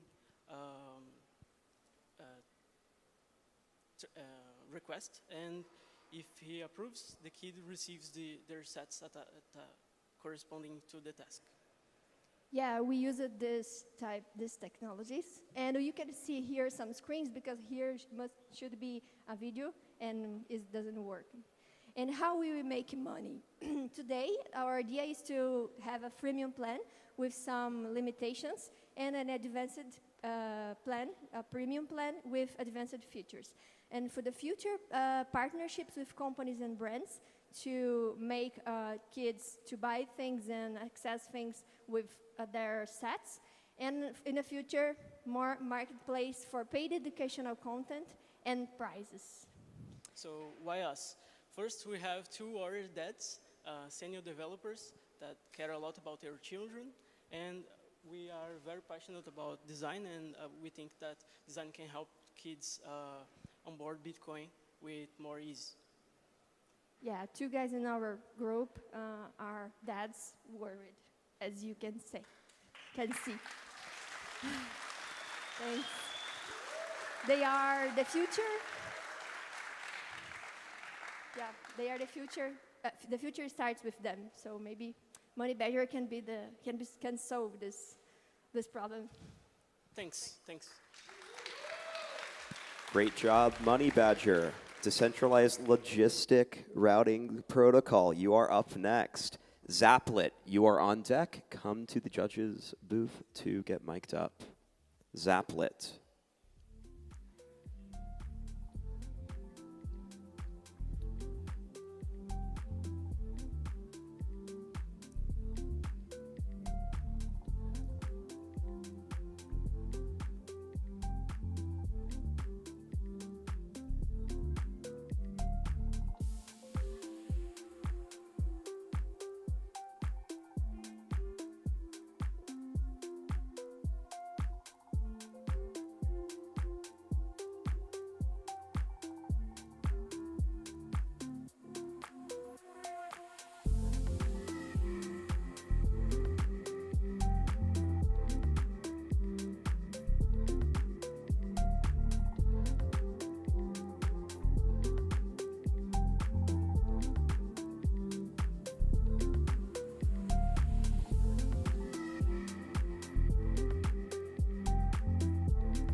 Hi everyone, it's okay.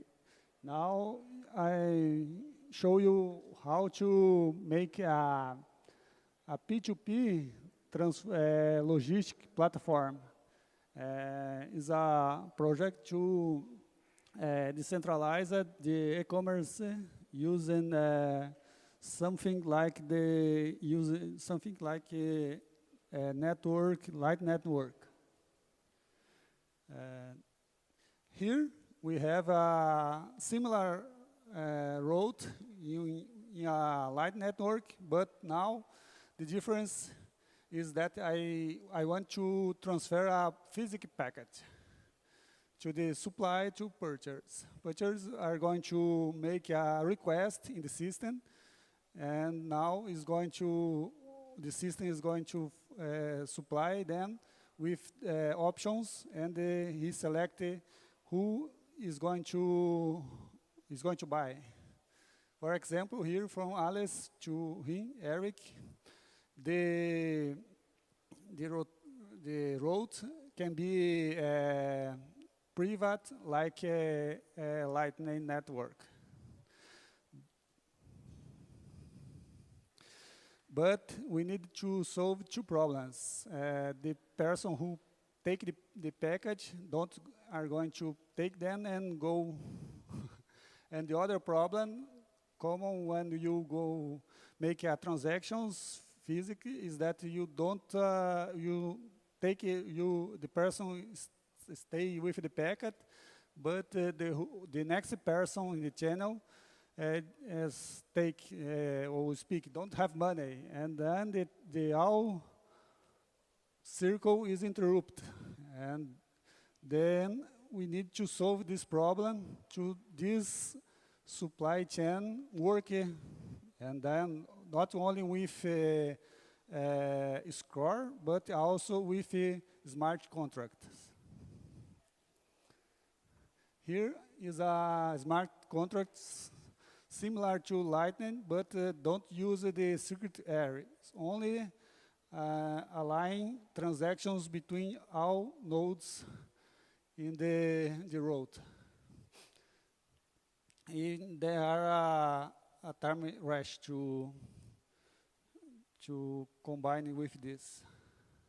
This example, the client make a request and select who is going to buy. Then they only need to select it, then the route channel is in work. Aqui the smart contract is closed, and then the package start to go. And then when finished, all P2P is going to pay with the tax that they take by the package.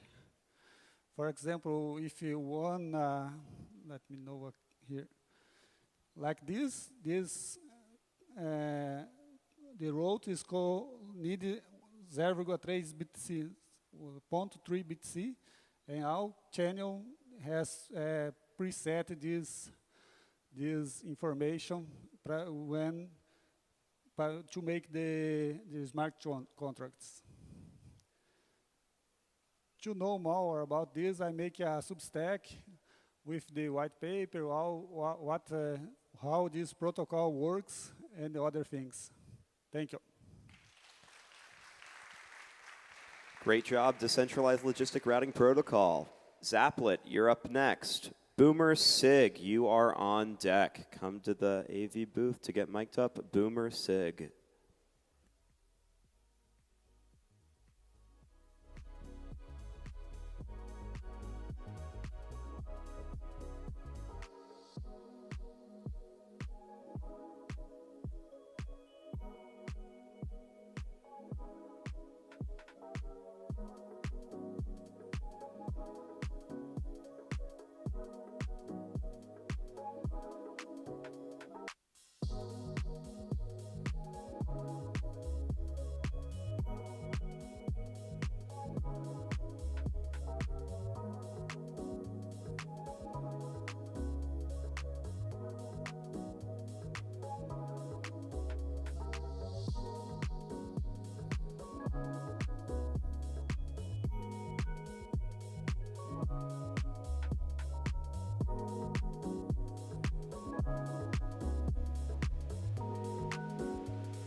Hello, everyone.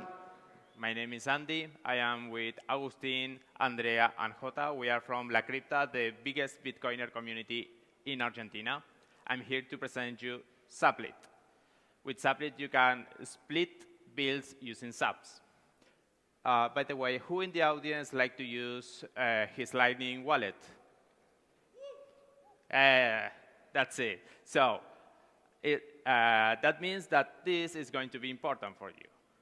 Last night, we were at a dinner at a restaurant, and at the end of the dinner, I wanted to pay with my credit card, the restaurant, and then my fellow Bitcoiner was going to send me sats through the Lightning wallet. But then I realized that I had to crunch the numbers because one of my friends left the place, and I have to send him the ticket through WhatsApp and then translate it from reals to dollars to sats. So basically a mess. And then you have the problem that each person spent a different amount on the restaurant. So we thought, wouldn't it be great to have something like Splitwise, but using Lightning and sats? Well, we made it. In this example, we are using Zapet. I'm creating a group, the Satoshi group. The first thing I have to do is set it up using my Nostr Wallet Connect. Don't watch my private keys. I'm using Primal as a wallet, but you can use Albi also. The second step is to invite your friends to the group. You can show the QR code, or you can share the link. I'm sharing it through WhatsApp, and then each one of them are joining the team, the group, sorry, and then they are setting up their Nostr Wallet Connect. So we can, Zapet can take the phones to pay the bill. Now I'm adding a bill, and Zapet will split the bill and take the funds for everyone's wallet. And that's it. Simply as hell. So anyone in the audience has a similar problem that you have to pay for someone else in your country, but this person from a different country pays you in sats, so this is going to be useful for you.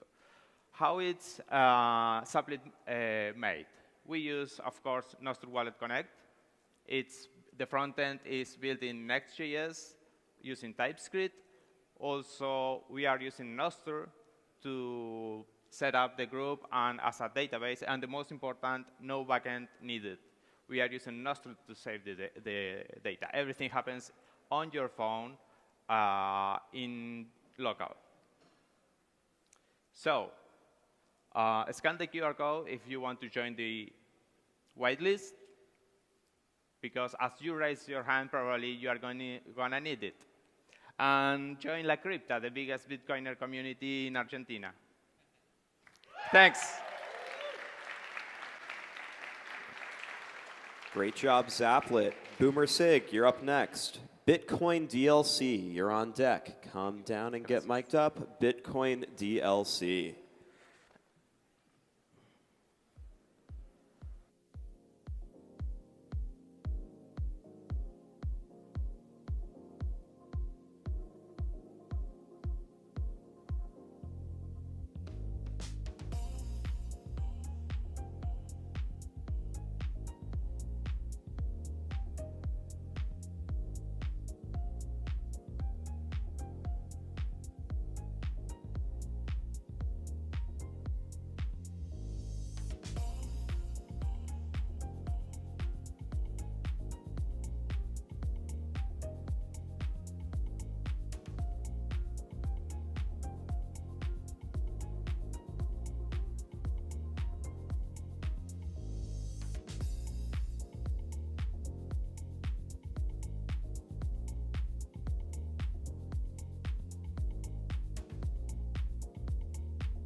Hello, everyone. So I am Thiago, this is Davidson, and this is Qualquer Dev, and we built BoomerSig. So before I explain what is BoomerSig, let's meet Warren. Warren, of course, is a boomer. Warren is one of us. He's a Bitcoiner. And Warren thinks pay-to-script hash is like too fancy. And Taproot is like a Generation Z toy. So Warren is also a privacy freak. But Warren is not dumb. He needs a multi-sig address to stack sets. How can we help Warren here? Well, pay-to-public key hash is still one of the most used outputs in the network these days. So, worry no more, Warren. We've got you covered. This is BoomerSig, right? So we provide an old school TUI for a initial key ceremony using MPC, right? And we also use the same UI for transaction signature. So we can still use pay-to-public key hash, but this is actually a multisig. And in the network, nobody will ever know you have a multisig address because all the signatures happen offline, off-chain. And well, the UI can also sign PSBTs, so you can use your preferred wallet as a watch-only address and create PSBTs for your multi-sig, kind of a multi-sig address. And well, it also makes you feel like a hacker. So let's just take a look at how this looks. We have one server and many clients. So each client will be receiving one part of the share. And this is a beautiful UI we built in Rust using TUI. So the process is like this. We need to first create a multisig. It's a session, a party between 3 or more people. Then you get the address because nobody knows what the private key is, and therefore nobody knows what the public key is. So we need to sign one message and recover the public key from the signature, and then derive the address. And last but not least, we sign the multisig, right? So let's create the multisig. We set a threshold, the number of participants. And in this case, we're going to set the participant number 1, and the other participants, we do the same process, but changing the participant index. Then this is it, right? Then we proceed to get the address once the session is finalized. So same steps here. We set our participant index, and we ask another person from the group to also do the same procedure. That will generate one address for us, right? This is a signet address, by the way. And then you can go to your favorite wallet, in this case, Electrum. It's a read-only, watch-only wallet. We create one transaction, right? We extract the PSBT, and then we come back to the application, BoomerSig, and we sign the multisig. We set our participant index, and we send the same PSBT to all the participants in this group. Once this is finalized, we get this beautiful transaction, but this is actually outdated because in the past 30 minutes, Davidson pushed a fix that this is going to broadcast the transaction directly to the network, so you have to do nothing. In this case, in the presentation, we're broadcasting manually, and there you go. We have one pay-to-public key hash multisig in the network. And, well, I don't know if you guys can read this, but it's written BoomerSig. And that's basically it. Thank you.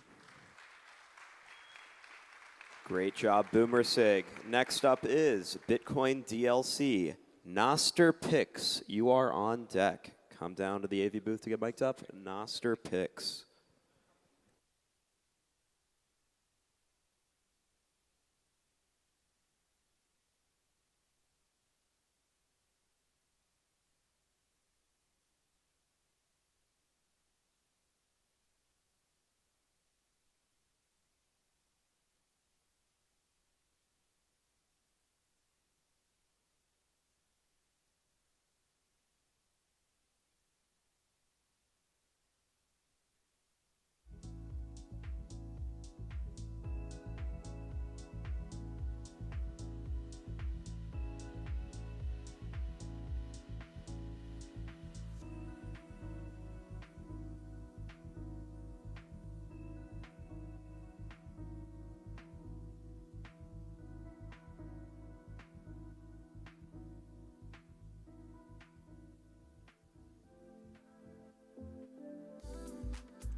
and the team.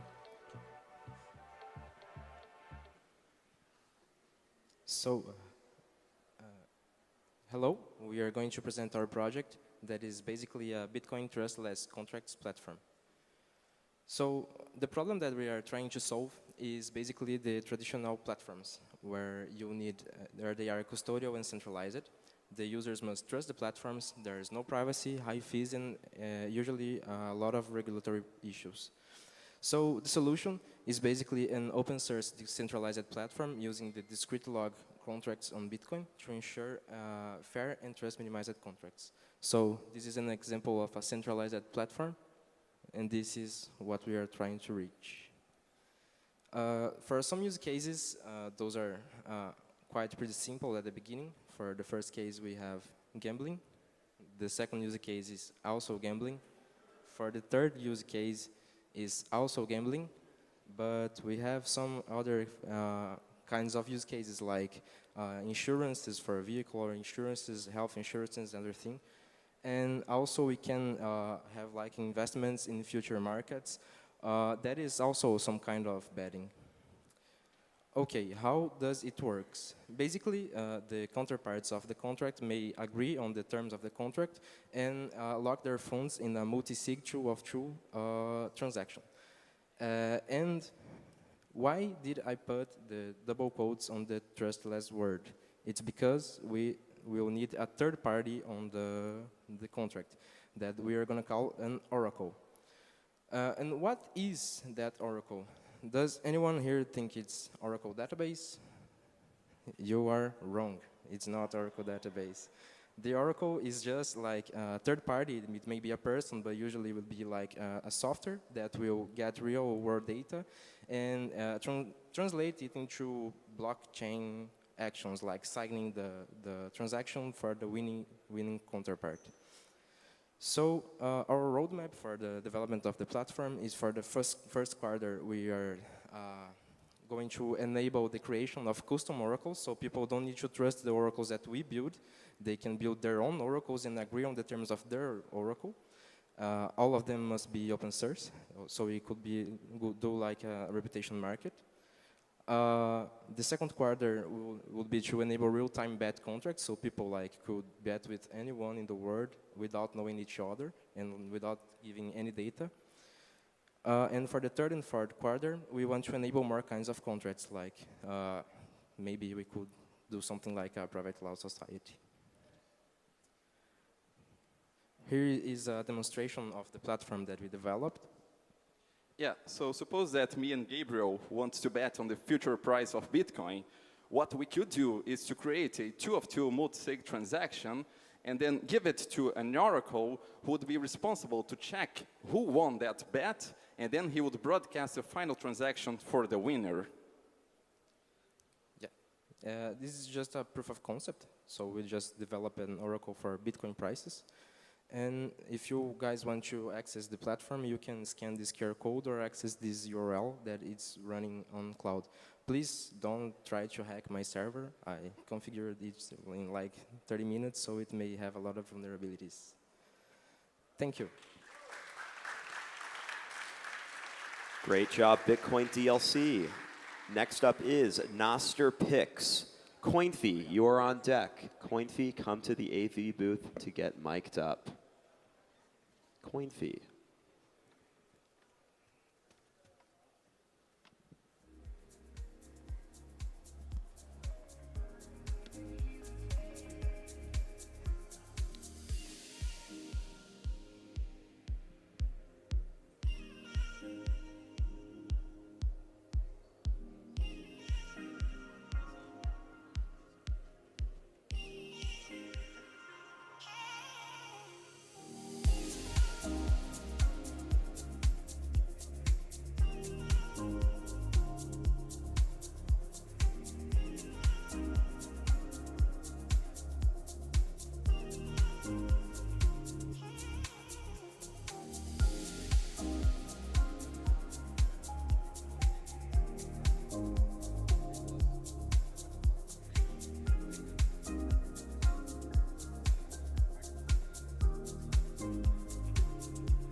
Hello.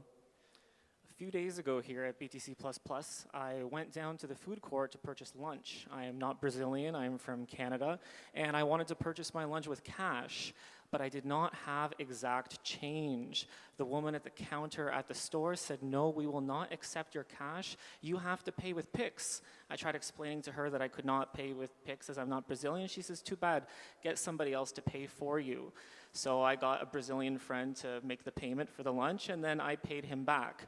So we thought maybe we could automate that entire process so that I, as the user, can scan the Pix barcode directly and then make a Lightning payment to a Brazilian, and then an automatic payment will be sent to the Pix address, completing the payment all instantaneously. So this is our product. We're going to begin our demo by showing topping up sats, and then we have a real POS machine from the front cafe here, and we're going to make a payment live on stage to a commercial business account using Lightning.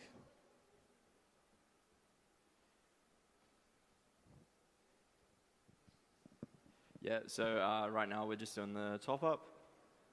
It's quite simple.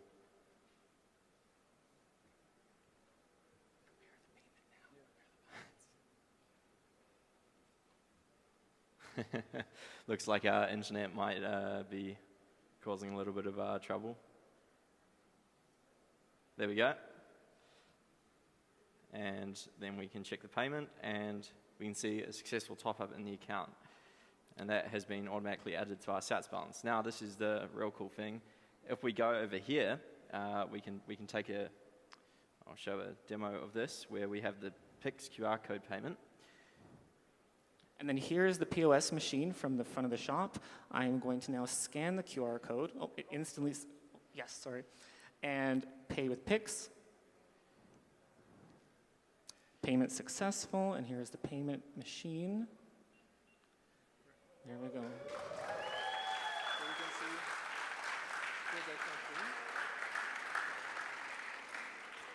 And we even get a receipt for a confirmation of our purchase.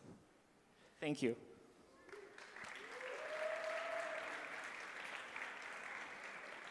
Great job, Nostr Pix. Coinfee, you're up next. Emoji Key, you are on deck. Come to the AV booth to get mic'd up. Emoji Key.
Hey everyone, I'm Rafa, and I'm here to tell you about the history about Alice, but not a regular Alice, Alice from an alternative universe when Anthropoulos didn't write a book, so there is no Bob to guide Alice through the Bitcoin journey.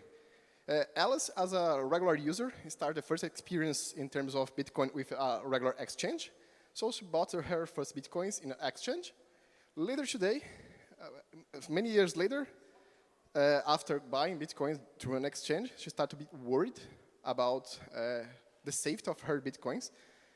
In this universe, she started to study by herself and understand that if she doesn't have the keys, she doesn't have the coins, right? Remember that at this universe, she is a regular user. She does not have anyone to guide, and she's not a technical person.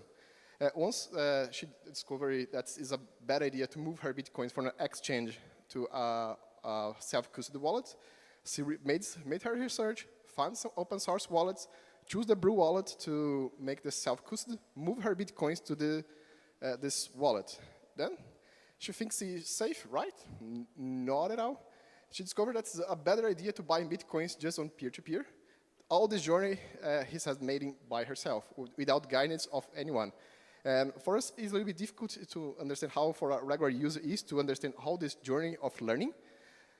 But even though Alice being a very great student and focused and try to understand Bitcoin, something that she couldn't imagine happen. The data from one of the previous exchanges that he's bought Bitcoin at the beginning was hacked, and her data was linked. And not only the Bitcoins that she bought in the exchange, but also the Bitcoins that enter in that she bought in the peer-to-peer were linked with her identity, and some bad guys has this information.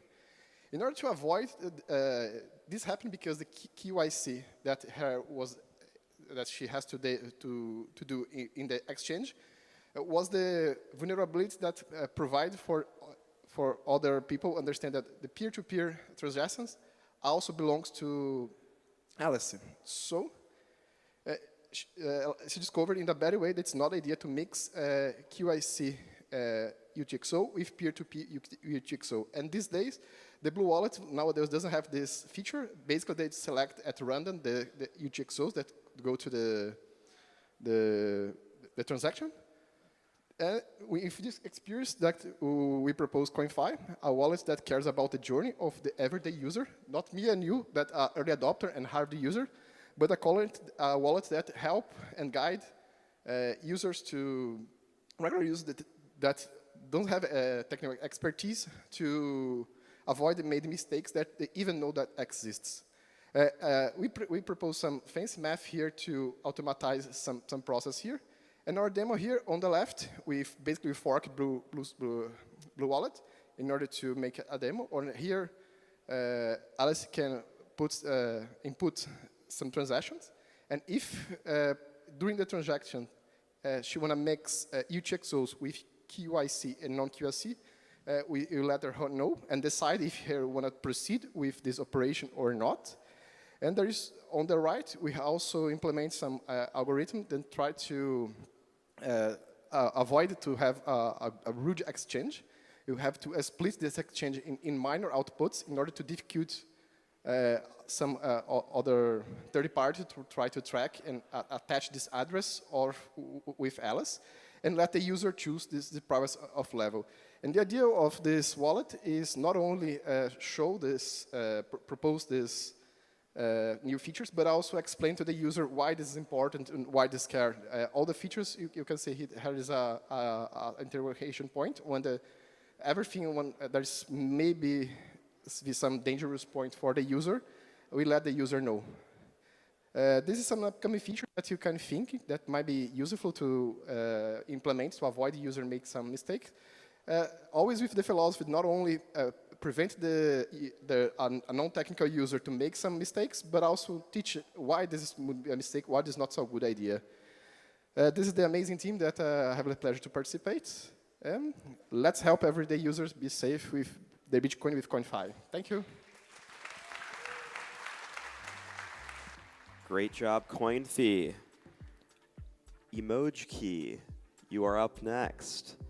Splitter, you are on deck. Come down to the AV booth to get mic'd up. Splitter.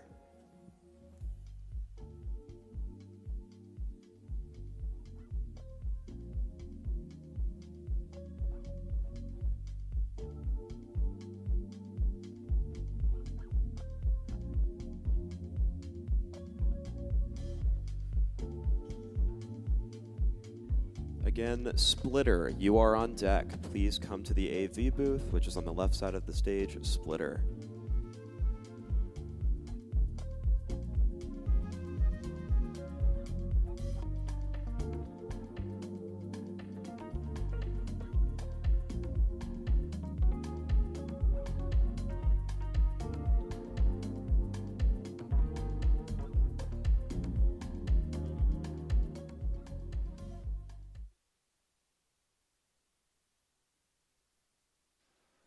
Hey, hello. All right, who here likes emojis? Yeah, everyone. Okay, cool. So I was reading this blog post the other day, and it was like, oh, you can smuggle data into emojis. There's some space where you can just put whatever you want. So naturally, I thought, okay, yeah, let's put some Bitcoin private keys in some emojis.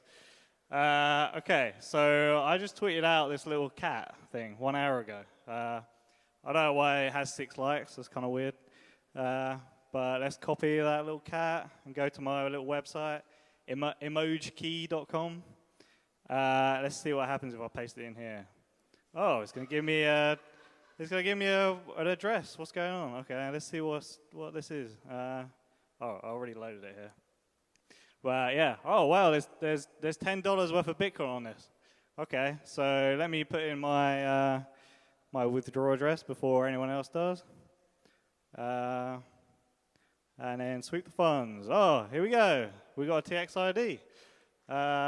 Cool. And we'll paste that in. And here's our transaction. We just swept the emoji that was embedded in my tweet for an hour, and no one knew that it was there. I don't know why they would think there was a key pair in this little emoji, but yeah, there it is. Cool. So, thanks. I did one earlier. This is one as well, but it was on Signet, so that was kind of lame. So I thought I'd just do it on mainnet instead. But here it is. It's here. And there is another emoji hidden somewhere on Nifty's Twitter page. So if you want $5 worth of Bitcoin, and you have to find the emoji, and you can put it into this website, and yeah, sweep the funds.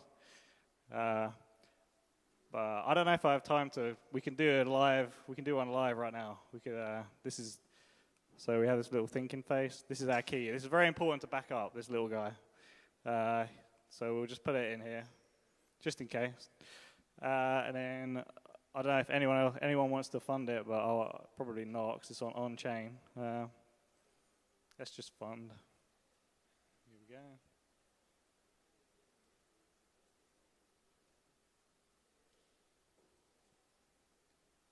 We'll do £5, whatever that is.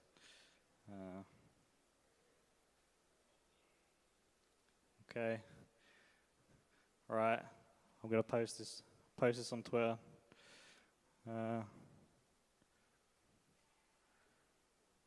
Okay. So there you go. If anyone wants £5 worth of Bitcoin, they can copy this. Let's see if it works. Let's see if we do this here. Then okay, cool. This is my great error. This just means that there's money in there, but you haven't swept it yet. So we just sent these funds here. You can see it. There you go. It's unconfirmed, but yeah. If you want £5 worth of Bitcoin, maybe the judges want £5 worth of Bitcoin. They can sweep it. Okay, cool. Thank you. Great job, Emoji Key. Splitter, you're up next. Paying invoices from White Noise. You are on deck. Paying invoices from White Noise. Come down to the AV booth to get mic'd up.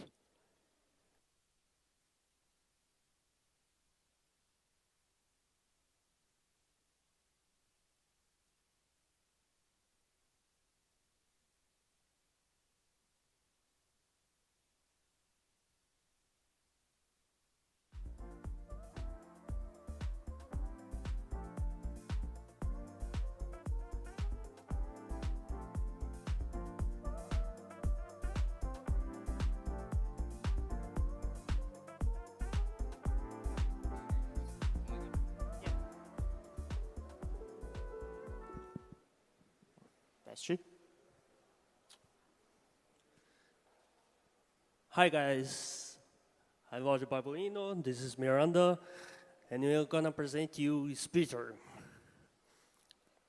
So, imagine you're on a travel with your friends to a Bitcoin conference in another city. And you are planning to split your expenses with your friends. How do you manage it? How do you avoid conflict with them? How do you pay them after the travel's over? So, with a splitter, you can split your expenses in an intuitive interface, avoiding conflicts with your friends.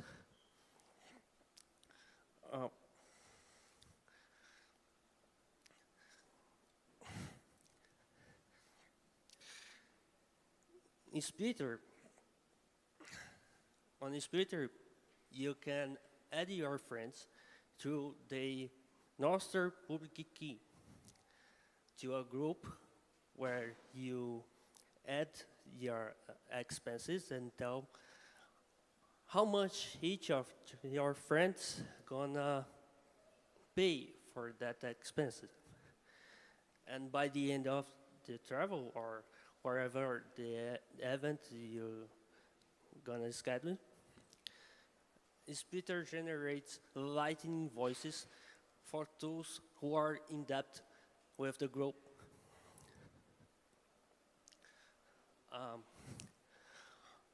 I hope you enjoy our idea. This is our context in case you want to talk more about it. And this is the project repository in case you want to take a better look in it. Thank you.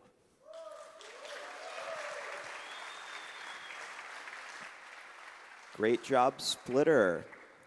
Next up is paying invoices from White Noise. Goat++, you're on deck. Goat++, come to the judges area to get mic'd up.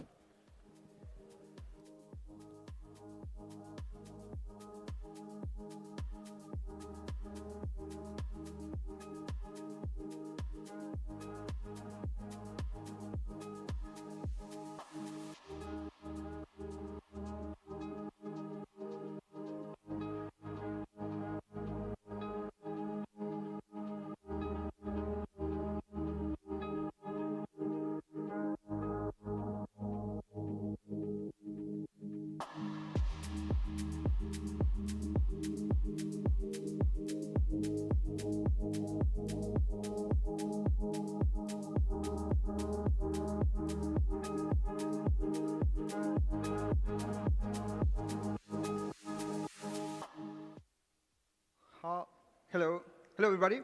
So I'm Maurice from Dev's team. So let me tell you a little story. Once upon a time, there were a group of friends watching a Bitcoin++ conference on Tuesday, or no, it was like 2 days ago. So a guy named Jeff went on stage and started talking about messaging app problems. So we have Signal and Telegram have a central point of failure. So we have burning money infrastructure in Signal, and also Nostr clients have a privacy problem. We were like, yeah, this is a problem that it could thrive. It's in Rust. It will be fun. But no Bitcoiner is going to change if they don't have Bitcoin features. So how we can move Bitcoiners to here? So we are actually good at Lightning, so let's integrate Bitcoin to white noise. So our new friend, Jeff, came to us and was like, yeah, we want that in the future. So maybe do SAPs. Well, SAPs are great, but they're meant for public communication only. We really need to focus on private payments. So let's do, in the chat experience, we can pay something, but not using SAPs. So that will be be better for Bitcoin natively, better than Signal and Telegram. We can drive users, and current users can pay private and censorship resistant. So this is how it would look. So we did a lot on these days. So good news, we merge everything. It's main. You can try it now. If you are a white noise user, you're going to see it next release. And also we increased test coverage. So we did a lot these days. So demo time. So here I'm talking with Lucas. Yes. So I'm going to send him the pizza's invoice for BitDevs in Santiago. So create an invoice. Let's copy. Whoop. So now you can see it here. You can copy the invoice. I'm going to change like definitely Lucas chat over here. And it should receive. Here it is. You can copy the invoice, but let's connect the thing. So we go to connections. We add a connection test. OK. We copy it. We add it to the Nostr wallet connect. We connect it. It's OK. It's connected. We can go to the chat. Pizzas, please. And now it says I can pay some sats. So let's pay the sats. And it's already paid. And you can see it right there. And it's on invoice space in the same chat experience natively. So in Jeff Works, we already have more contributions than anybody in White Noise. So that's cool. We have, well, not like him, but for the others. And next steps, well, Jeff, I'm sorry. You have to still review some PRs that we are yet. We are going to generate invoices. We are adding Bolt 12 to NIP 57, so we don't depend on LN URL. We continue adding features, improving the UX. If you try it out, any idea, please reach out. We're happy to help.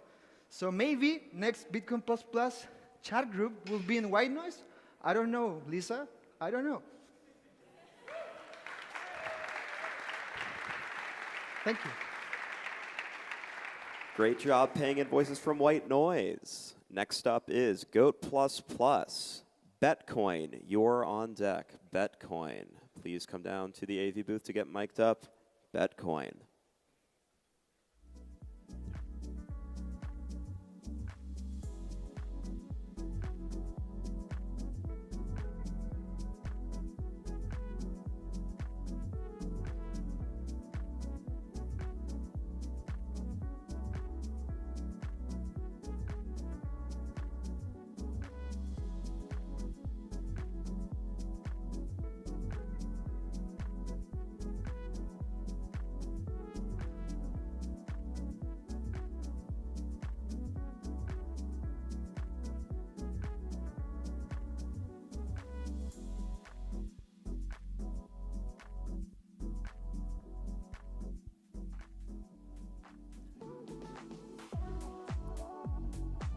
Betcoin, you are on deck.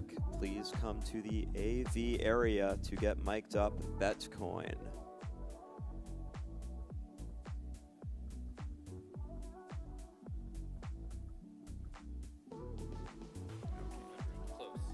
Close.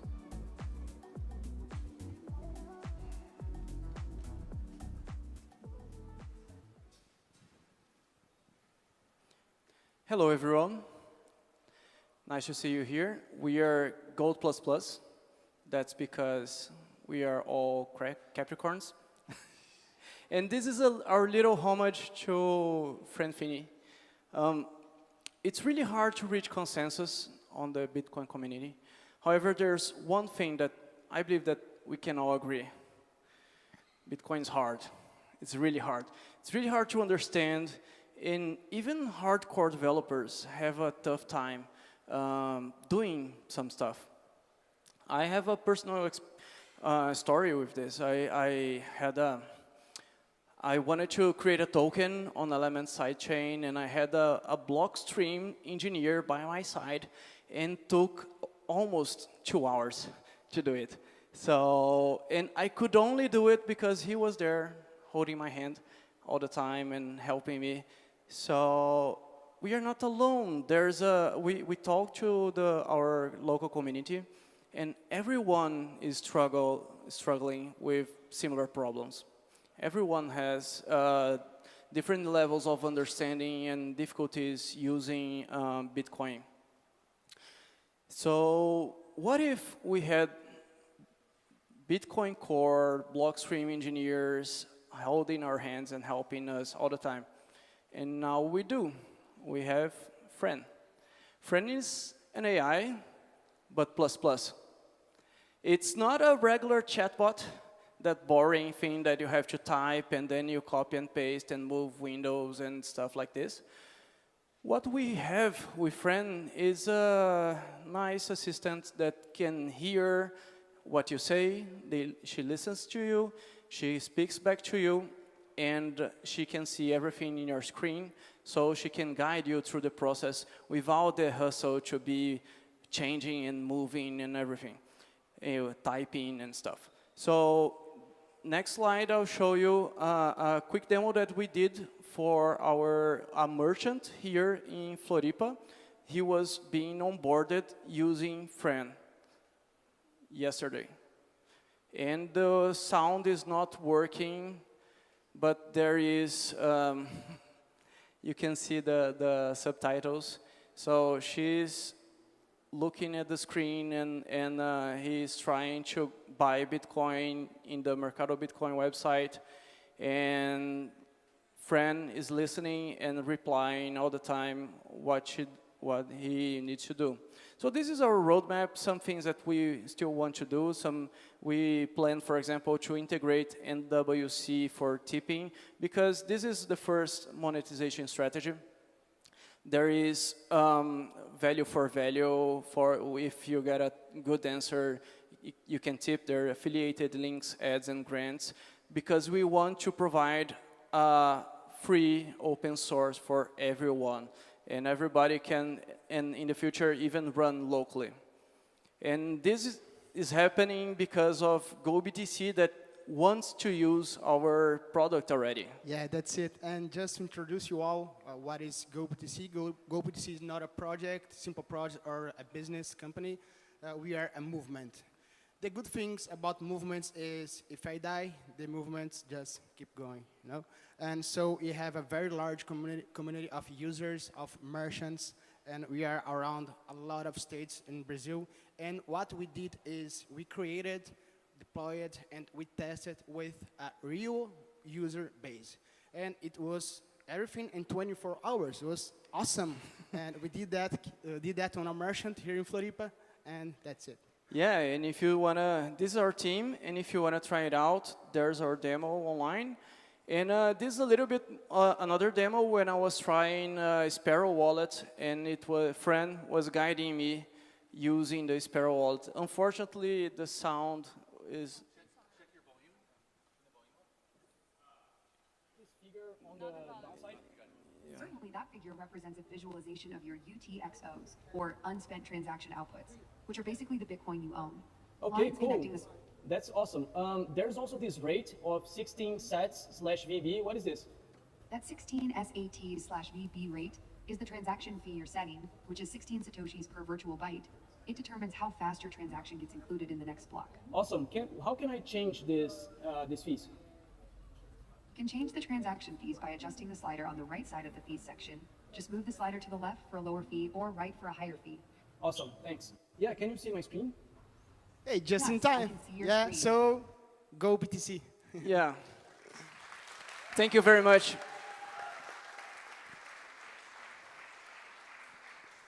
Great job, Goat++. Betcoin, you're up next. Light Links, you are on deck. Light Links, come to the AV booth to get mic'd up.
Testing. Hello, guys. I don't want to take too much time because the app's simple. It's Betcoin, and by the name you can know what it does. We organize a system so your teams on the hackathon can compete, and you can use their sets to stimulate them. You can use their sets to make them work more for their prize in the hackathon. So this is a simple system that organizes our bets, and in the end, it stores an LN URL to be paid back to the ones that win. Let's do a demonstration. Gonna bet on Sloppy.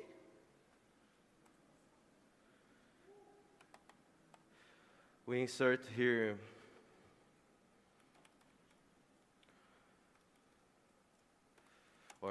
and then URL if someone wants to send me money.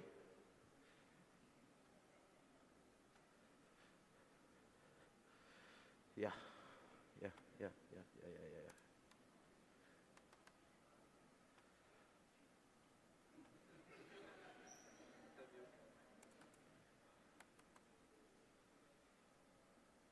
Yeah.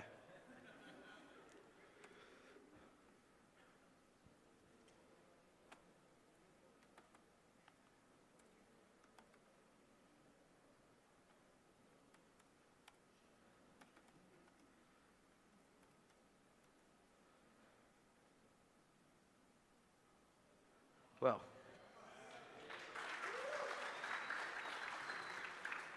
anyone want to pay? Want to risk? I do. I want to bet.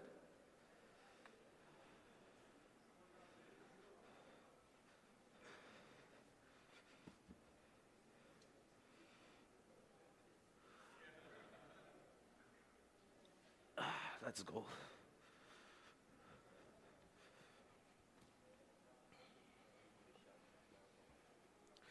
Bet on Kapio. Let's update the page. Yes, rudimentar. And as you can see, my odds increased in Kapio, and the money was processed by the system. Thanks, guys.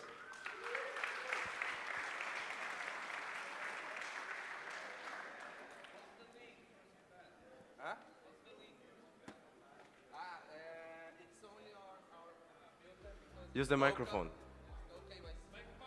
Sorry. So it's only in local on our computer because it's full. It's no KYC. So yeah, it hasn't any KYC. So that's it, I guess. Great job, Betcoin. So if somebody wants to bet, come to us and try. Great job, Betcoin. Lightlinks, you're up next. BTC RSVP, you are on deck. BTC RSVP, come to the AV booth to get mic'd up.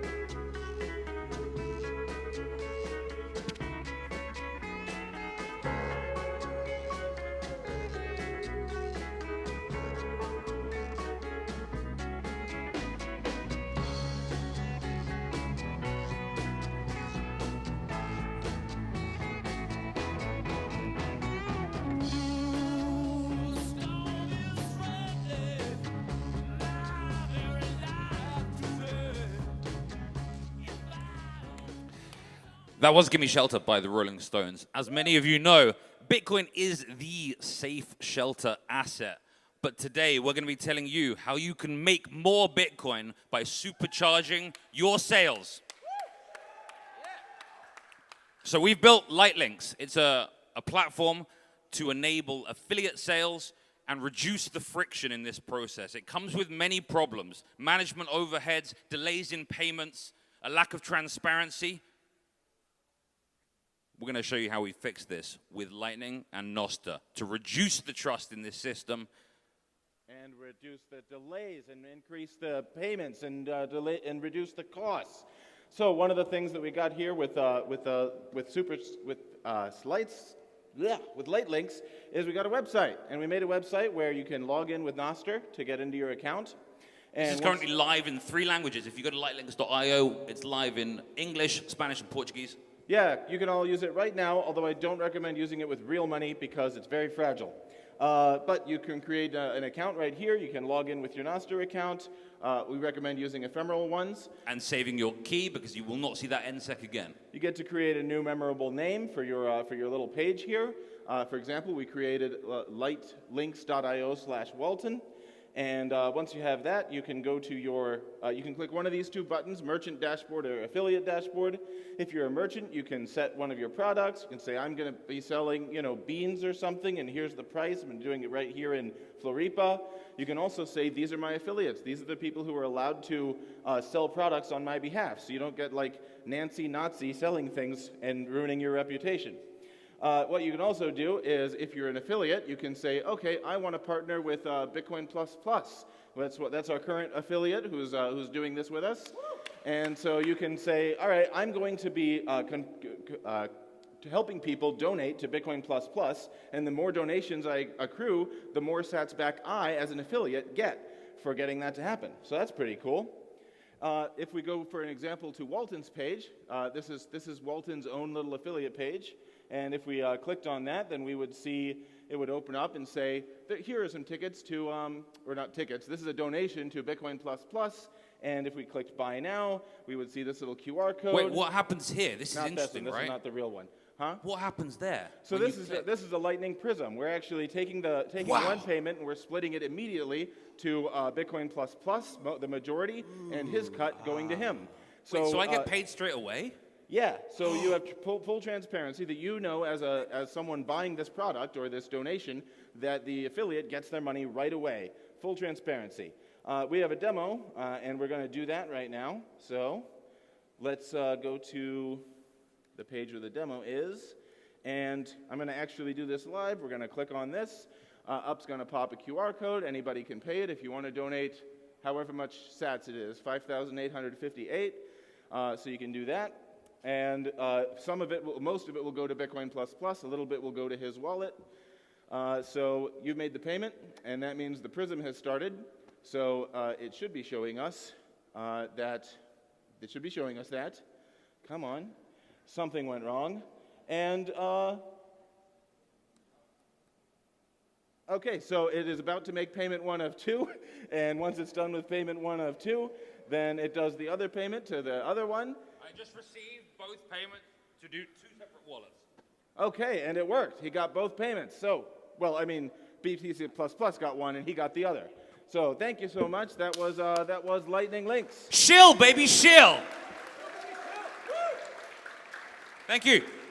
Great job, Lightlinks. BTC RSVP, you're up next. Field Trip, Bitcoin Street Survey Database, you are on deck. Come down to the AV booth to get a microphone. Field Trip, Bitcoin Street Survey Database, you are on deck.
Hello, Bitcoiners. I'm Premli Barbosa. This is BTC RSVP, a simple Bitcoin native event registration platform. Now, you can't understand the problem unless you know a little bit about me. I'm Prem. I host a meetup in Miami. We've met almost 200 times, and it's open to the public. So what's the problem? Bad company, bad companies.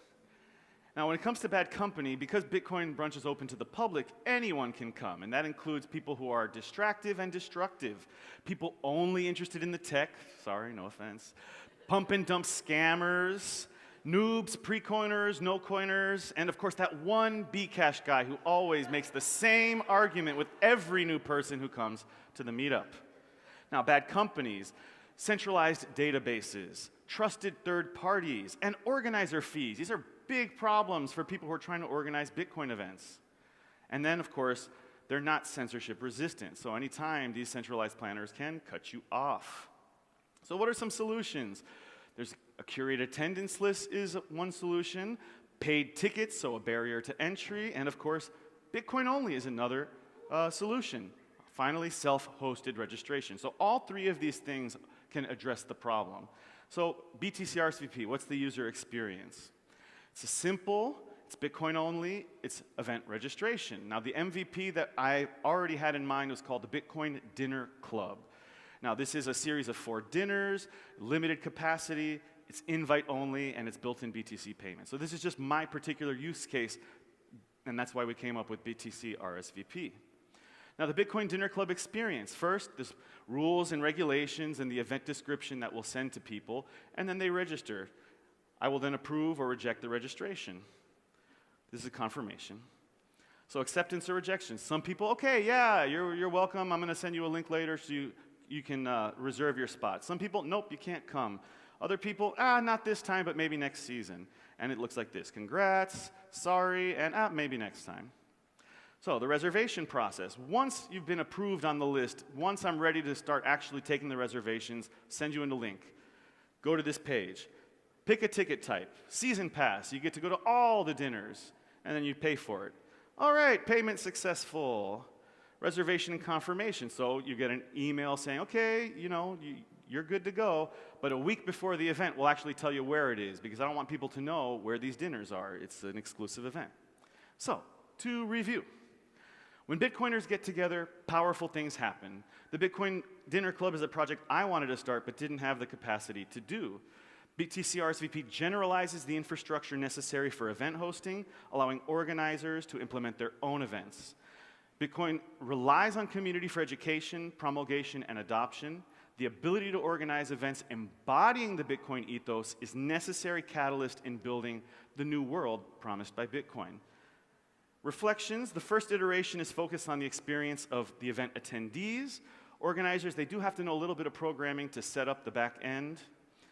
The design for the attendee flow, as I already showed you, is set, so we just have to connect that programmatically with the back end. So the front end requires some coding still. We used Figma, React, CSS, Node.js, and Express TypeScript. Thinking of the future, so we want to improve the organizer tool so it's easier for anyone to be able to host their own event if you had, like, let's say, an Umbrel or a Start9 or your own, if you know how to host your own services. We want to implement industry standards, so sharing, calendar, scannable tickets, eventually integration with Nostr so we can connect with your identity. And then finally, you can integrate proof of attendance. So you could have Nostr badges, inscriptions if you wanted them, time-stamped attendance list, physical gifts. I'm not telling anyone what to do. BTC RSVP from Floripa with love. So thank you, everyone. Randy Nar worked on the project, Antipodas, Daniel Amelli, and myself. Have a great day. Great job, BTC RSVP. Next up is Field Trip, Bitcoin Street Survey Database. Satoshi Escrow, you are on deck. Satoshi Escrow, come to the AFV booth to get mic'd up.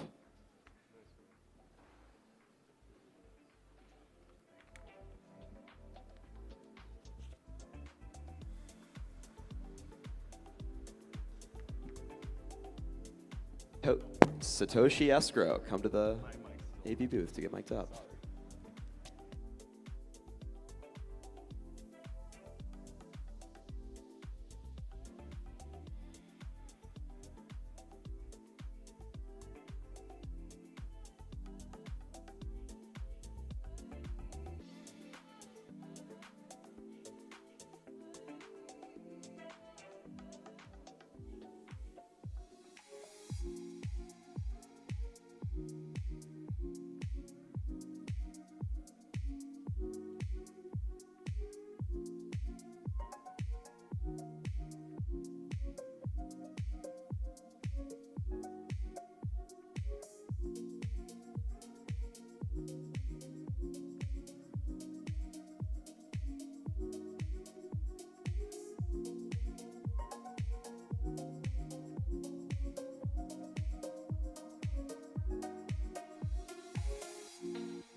everyone. So here we are, the Bitcoin Street Survey repository. It's about a shared data resource, and I will explain a little bit how this project came out. First, when we start to brainstorming about which project we can do, we start seeing which projects were already here, and we realized that were a lot very similar. For example, there were a lot of projects that they try to reach the merchant. How can merchants use Bitcoin? Also, others are about education, either for adults or other financial education for kids. And we see that for all the projects, you needed information, data. And we realized that all the teams were working alone, so we have like a silo challenge. In one hand, we were missing opportunities of sharing the information, and also it's not the most economical way, because if you have to approach a user, it's better to ask the user all the questions and after to share it, rather than if each project go to each user and ask 2 or 3 questions. So we thought that it was a very good idea to have a collaborative open database that everyone could access. Hello, everyone. Morning. I'm Danilo, and I would like to say what we can use with database have. Actually, it can hold any data for Bitcoin projects. No, actually, we have a surprise to say here. And need intel for any projects, for companies, adoption, and so on. Like Goat project as well, we can provide service with these questions. So this is a project we support. So we gave them the questions about the financially, say about the kids. So the money badge was an example for Bitcoin project where we contribute, and we are happy to help. So questions for a survey. Come back, please. We use the questions about asking for them if they are tourists or locals, understand the demographic of Bitcoin users, Bitcoin knowledge. A couple of them, they knew about the Bitcoin, so it was a very interesting thing. And the financial education identified the need for financial education initiatives for kids and how important it is. So we're going to play a video. So in this video, we are showing the interviews that we did, and we can see how easier it is to do it. Base, yeah. Local have a sound.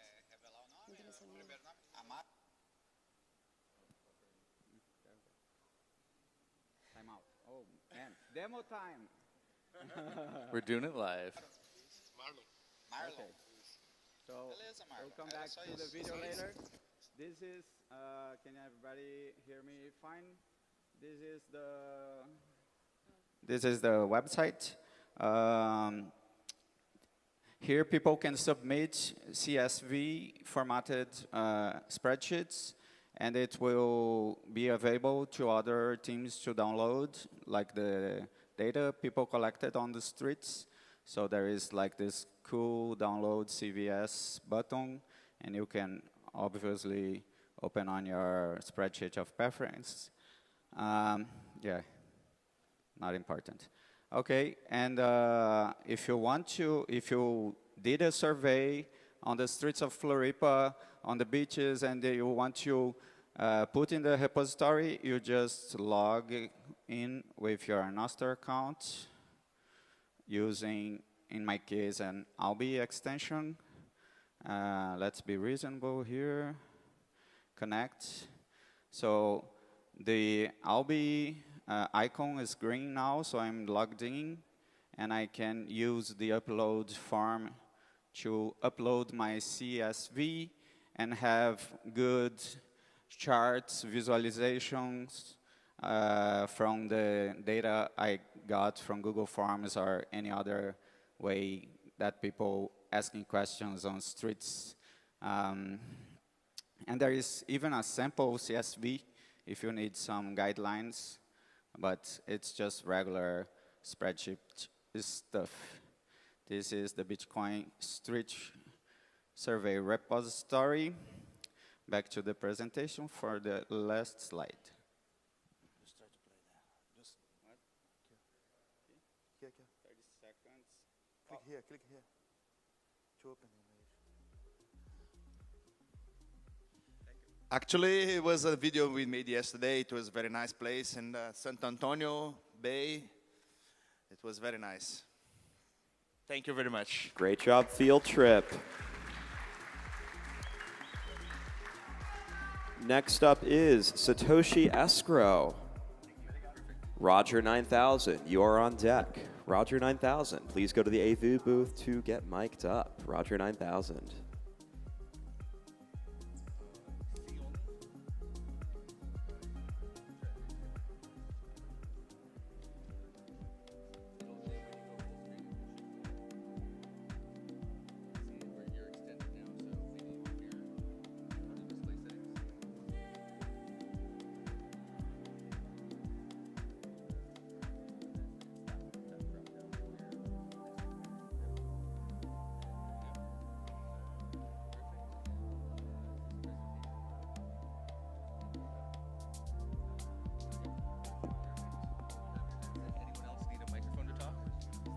Just you.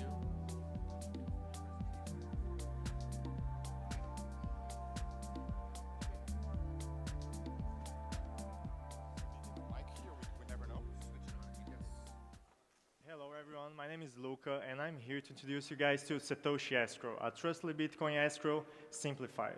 But what are the problems with escrow system nowadays? They either have a lot of user friction to get into, or you need to trust. And we don't really want that, right? So the solution goes back way to 2010 by Satoshi Nakamoto himself. And no one has ever implemented this way. So what do? We took the idea from Satoshi, implemented it using a multi-sig 2 of 2, but with improvements. We integrated it with Nostr, and we also added a 2 of 3 multi-sig with time locks as a fallback for added security. It is a triple lock escrow, a game-changing incentive system. It is simpler to use than BISC, it is better, it is non-custodial than traditional escrow, it is an enhanced direct peer-to-peer system, and has a future potential for marketplace integration, enhanced privacy features, mobile support, and enabling worldwide network effect scaling for everyone, every cypherpunk who wants to be able to do an escrow offline, and that's the best point. So here we have a demo showcasing the wallet right here. All right, let's go. So you guys can see that we can choose between the networks. We have Muted network, mainnet, and all of that. The user then puts in his npubs, the resolution address for the counterparty as well. He can also opt in or out of a 2 of 3 multi-sig third-party resolution activated by time lock. He can pick between USD, BTC, sats, pick the transaction fees. Then he deposits that to the escrow address. He gives the funding transaction ID. He then can sign the transaction using the NSEC from Nostr. And then he can choose to broadcast directly from the website, or if he wants an offline solution, he can export it to a wallet and broadcast himself. This is a working example right over here using Mutiny wallet on the mempool. You can also set, if you don't want to use mempool, if you want to use Explorer, you can set that too. And then you just pick between the different kind of settings.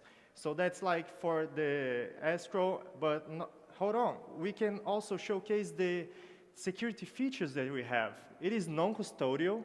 It is a 2 of 2 multisig. It has optional time lock mediation, air gap transaction signing for all of those cypherpunks guys over there, no third-party dependencies, and no additional tokens required. So that's it, guys. We built a trustless Bitcoin native peer-to-peer escrow using multisig for secure and private trades, integrating Nostr with flexible fee management, Mutinet test environment, and offline if you want. This is our team. We're very pleased to showcase you that. You guys can already check the deployed website on scroll.exchange, and this is our GitHub. Thank you all. Great job, Satoshi Escrow. All right, that is all the presentations. Congratulations. You made it through the presentations. Fantastic job, everybody. This was by far the highest number of submissions that we've ever gotten to a Bitcoin Plus hackathon. So we hope you enjoyed everything. We're going to take an hour break to do judging, and we'll reconvene here at 3 p.m. In the meantime, Roger 9000 is going to deliver a set, an amazing set, the set of our lives, and we're going to have a rave for the next hour. So yeah, tune in, hang out, have fun, see you in an hour.